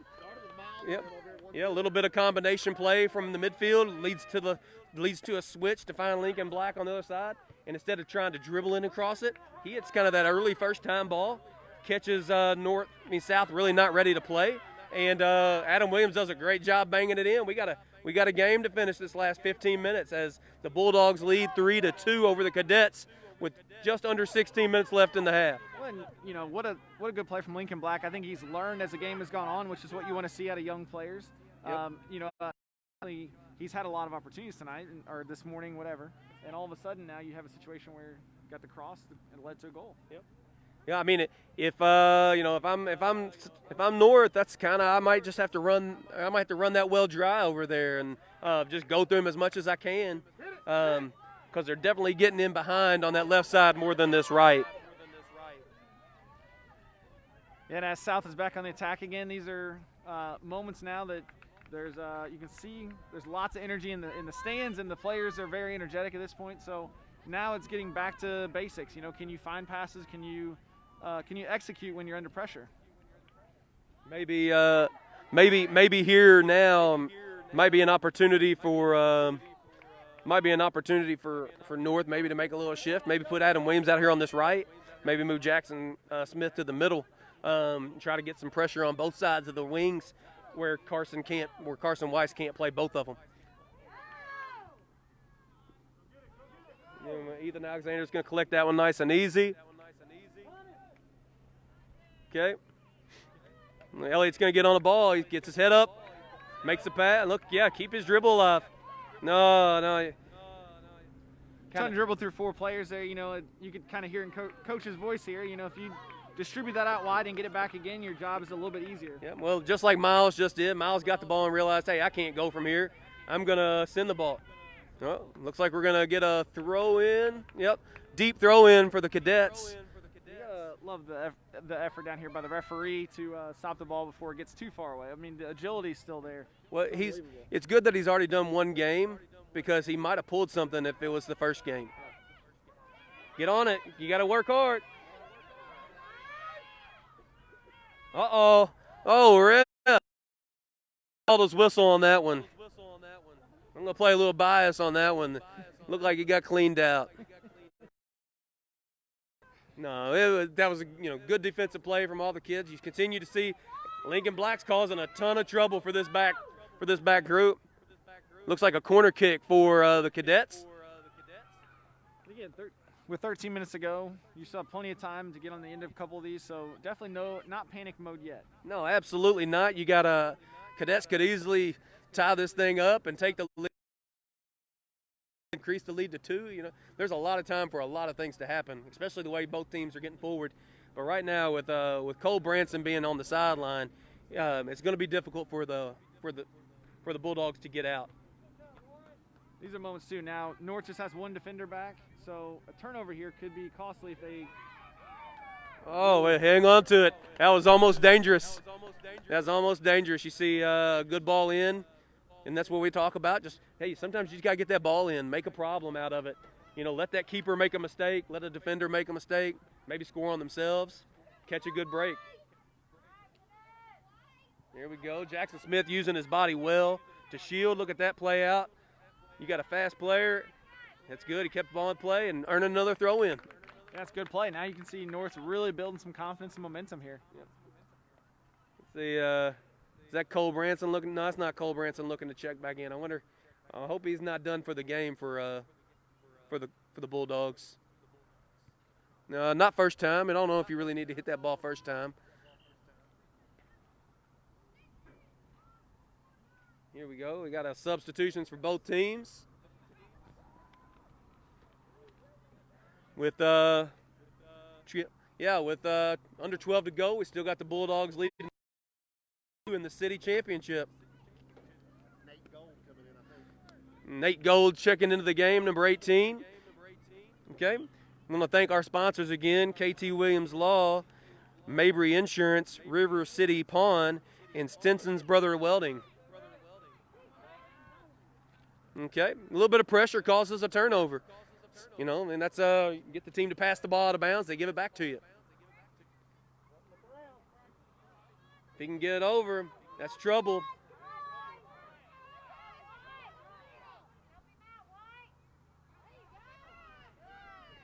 Uh-oh, somebody's got to run in. Somebody's going to have to put pressure on the ball for the for North to make a little run to cut in there. South's hanging in there, though. I got to give them credit. Got a great ball in, and almost a handball. Yeah, you can definitely tell. I think it's another corner within the last minute or so, and again, lots of pressure building here for North. I could definitely see an equalizer coming, and then from there, it seems like overtime is looming, and potentially a shootout after that. Yeah, maybe we get some free soccer in the end of the day. All right, another corner earned there. Good job by Warren Grove, not let the ball get into that middle area. The only problem I see from the Cadets right now is there's no box. you gotta throw something in there. You can't. Yeah, it just comes down to desire at this point and being really, willing to put your body on the line to go win some of these balls. It's a good, well-taken corner by Miles Pryor. A little bit there. They're battling. Unfortunate, but here comes Cameron Vick pushing the ball on the dribble. Really pushing the ball well on the dribble. We got a foul there, a little bit too aggressive, but, as coaches say sometimes, and that's not the worst place for a foul. They're not going to score from there. But especially late in a championship-type game, it takes a little bit of momentum out of it, slows the game down. So, yeah, definitely you can live with that one there. Yeah, and, if Chaz gets that ball and is able to turn, he's going to be able to dribble and put the back line under pressure while they're, in really kind of counterattack. There we go. We got good play building up. Under 10 minutes now. Under 10 minutes with the score still 3-2 in favor of the Bulldogs. Gage Leslie checking into the game for the Cadets. Maybe looking to bring a little bit more pace to the outside.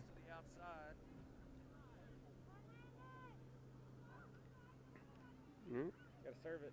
Yeah, got to serve it. Decision to keep it's not bad. Okay, to say, look, trying to swing the ball left or right. Okay. And that's all right. You can definitely live with the idea of, trying to switch the point of attack. I think when you have, 5, 6 attacking players in the box, you got to give them a chance just to throw it up there. Because now that you lost the ball, it's, South going the other direction for the most part. It's a good win here by North. That's trouble. Oh, good job by Carter Seward. That would have been a real problem. That would have been a real problem for Carter Seward if he hadn't got his toe to that ball. Do a little bit too much.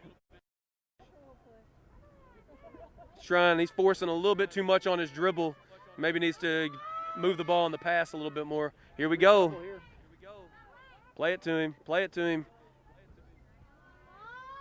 No, that ain't it. Yeah, I think we could definitely see it from our vantage point that if you just get that ball wide again and get it, to the left foot over there, it's a great scenario. Good moment here for North. What a great ball in! What a great ball in! That's trouble. South hanging in there. They're battling. Oh, just don't whiff. Ton of pressure. And here I see, I look across the field and I see Cole Branson checking in. He's going to check in for sub. That's going to be tough. Having him back on the field for the Bulldogs is going to make life a little bit harder. Yeah, but, this is exactly one out of a championship-type game is coming down to the last few minutes, and it's still, anybody's game for the most part, obviously with South winning. But, again, there's a lot of pressure coming towards their goal. Here we go. We got to turn. We got to throw in for the Cadets, and with about 7 minutes to go, I think if you're look, they drop Cole Branson back real deep. They're going to try to protect this lead. All right. All right, put a good ball in. Oh, unfortunately.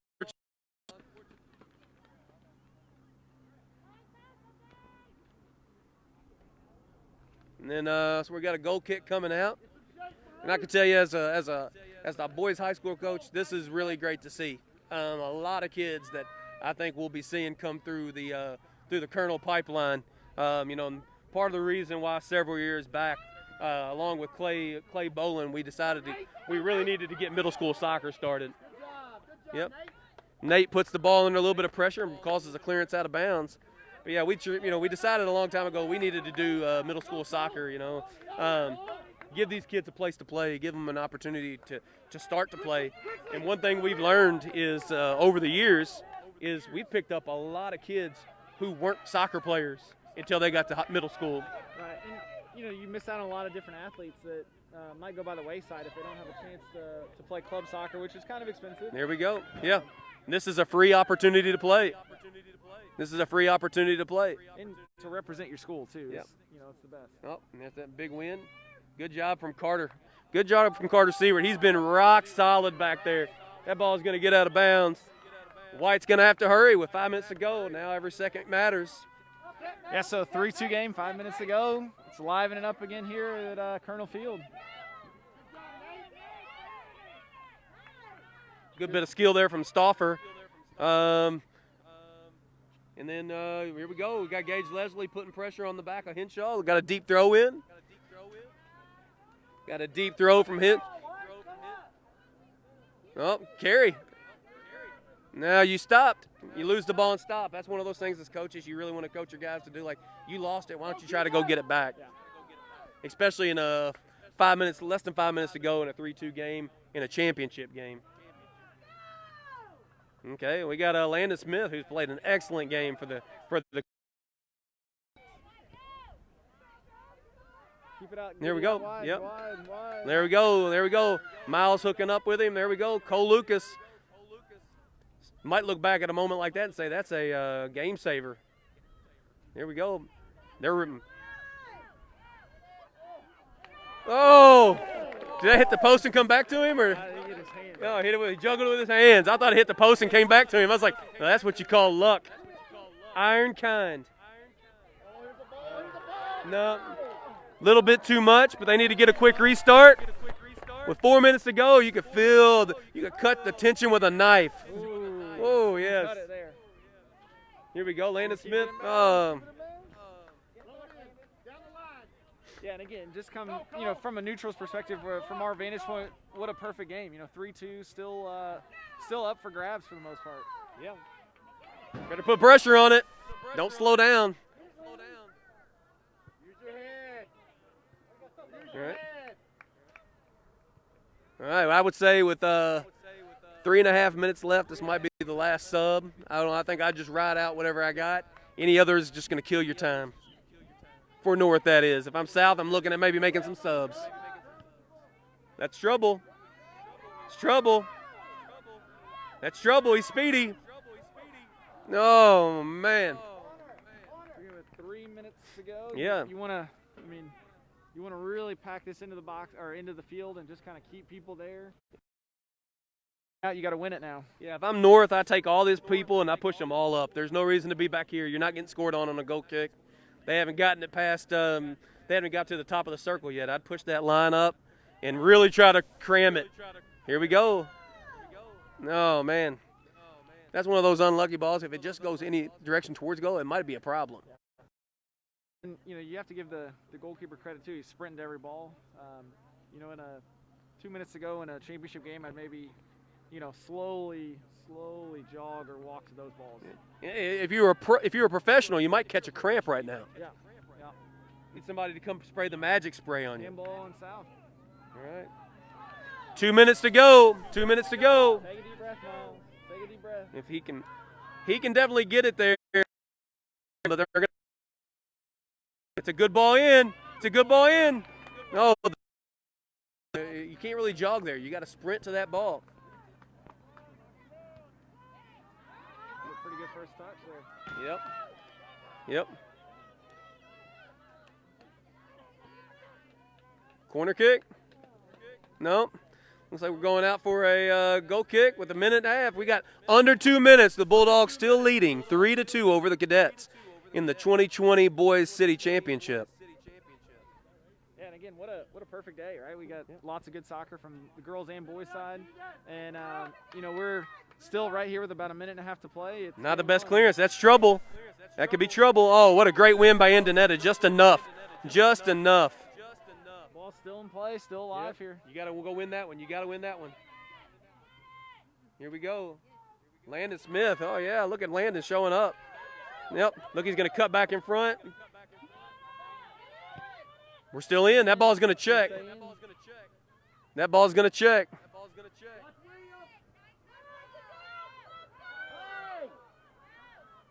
That's not a foul. And I don't care. I'm not saying this because my kid. It's not a foul. Corner kick. And under a minute. Last minute. Under a minute. Everybody's got to go. Send the keeper to midfield. Yep. Get everybody up. Everybody get in. This is your opportunity. Get the keeper up higher. What a ball in, though. What a ball in. Somebody's got to be the hero. Touch it and cross it. Let it go. Game over probably there. That's probably game over, except for the keeper is still. What a great guy. He's running after the ball. There's still time. This ball's going to get in. This ball's going to get in with just seconds left. You can definitely tell the wind's picking up really the last 10 seconds. Yep. What a good enough ball. Game over. That's a game.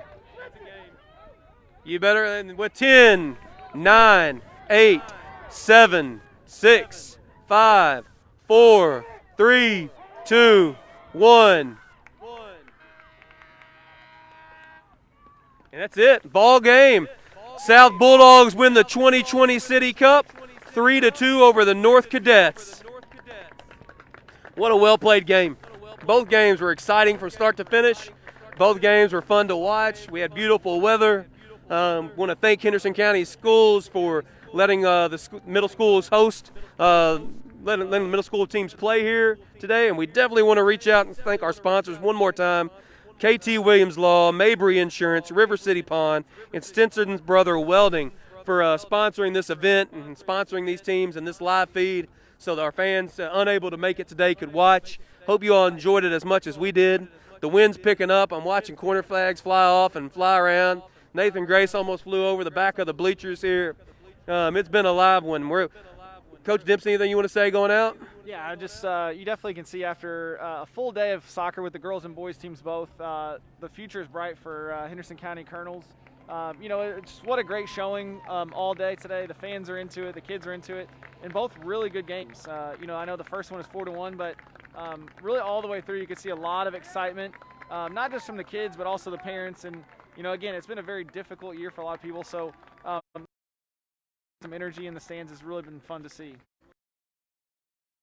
And I think the same thing. I watched the girls play, and I was really blown away by what the level that they were playing at and some of the individual talent that we were able to see, and just knowing that they're going to be able to come through your system and really learn and continue to grow and provide great future play. And then on the boys' side, just that level of competition, the competitiveness of that game alone, and then some of the talent.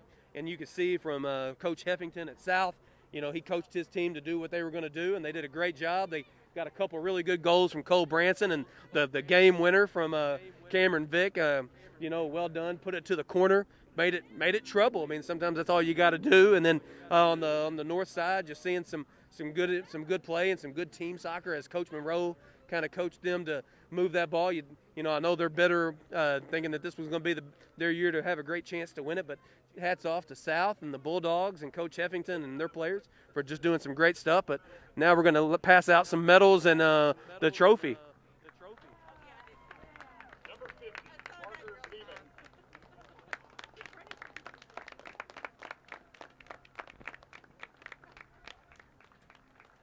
Number 30, Keegan Grace. Number 28, Cole Branson. Number 14, Carson Weiss. Number 12, Cameron Vick.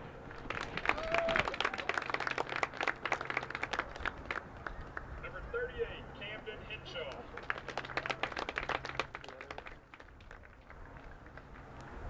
Number 36, Angel Martinez.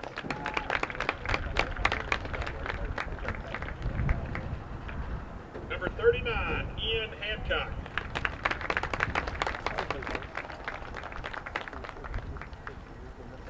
Number 16, Xander Emerson.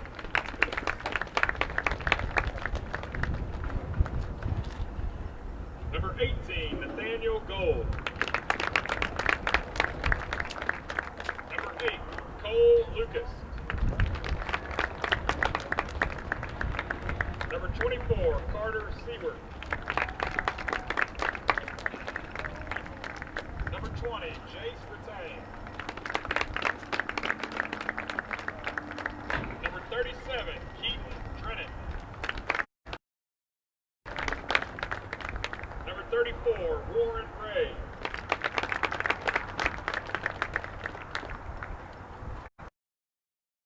Pro. Number 32, Uriah Young. Number 2, Ross Plummer. Number 4, Ian Almeda. And number 6, Brady Bailey.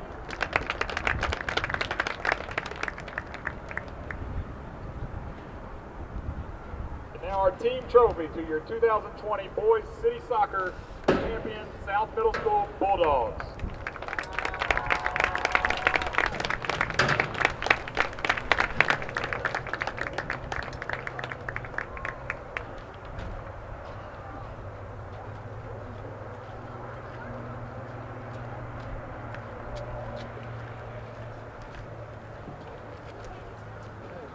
Tear down again.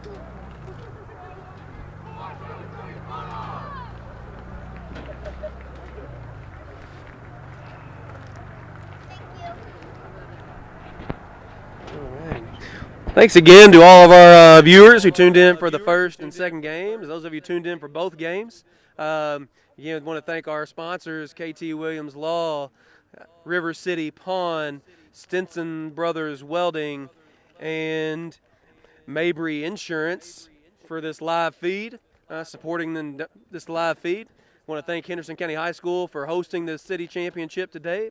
Colonel Fields looking as great as ever. Probably some of that due to limited number of games we got to play on it, but you couldn't ask for a better morning. It got a little windy, but sun's out and it's warm. It's warming up a little bit, and you couldn't ask for a better day. And thanks to our officials for coming out and doing a great job, and Kevin Steele, who ran the clock and did all the press box work. Want to thank our teams for playing and their effort today, and the coaches for everything they brought to it. And I'm kind of doubling up on what we've been saying all morning, it seems like, is just how proud we are, I think, as two coaches, and excited we are as two coaches to look at these guys and say, hey, this is and these girls, and say, this is the future, and I think we're going to be all right. I agree, and it's all those people you just thanked. It's really important to stress like how much work goes into getting these games off the ground, and people that are really in our community supporting kids, and really that's what we like to see. It's obviously been a lot this year for a lot of different people, and so getting the kids out and being able to again kind of showcase what they've been doing all season is really awesome and great for our community. So hats off to both teams again, and just to kind of recap it, Holy Name won the first game 4-1, so city champions again. South Bulldogs winning the boys game, but again, lots and lots of talent on display here, and as you can kind of see, South has come over to get some good pictures here, the trophy presentation, all that kind of stuff. Coach Hevington's got to be proud. I know he's been coaching there a few years, and definitely getting pretty used to some success along the way, which is good. And it's probably nice having definitely a coach like that's been some consistency.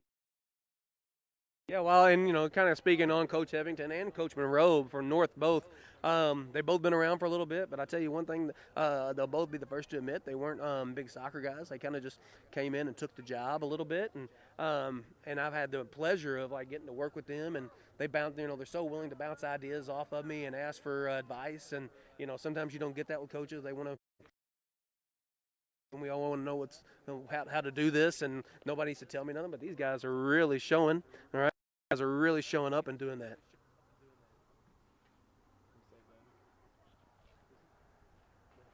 All right, thank you very much.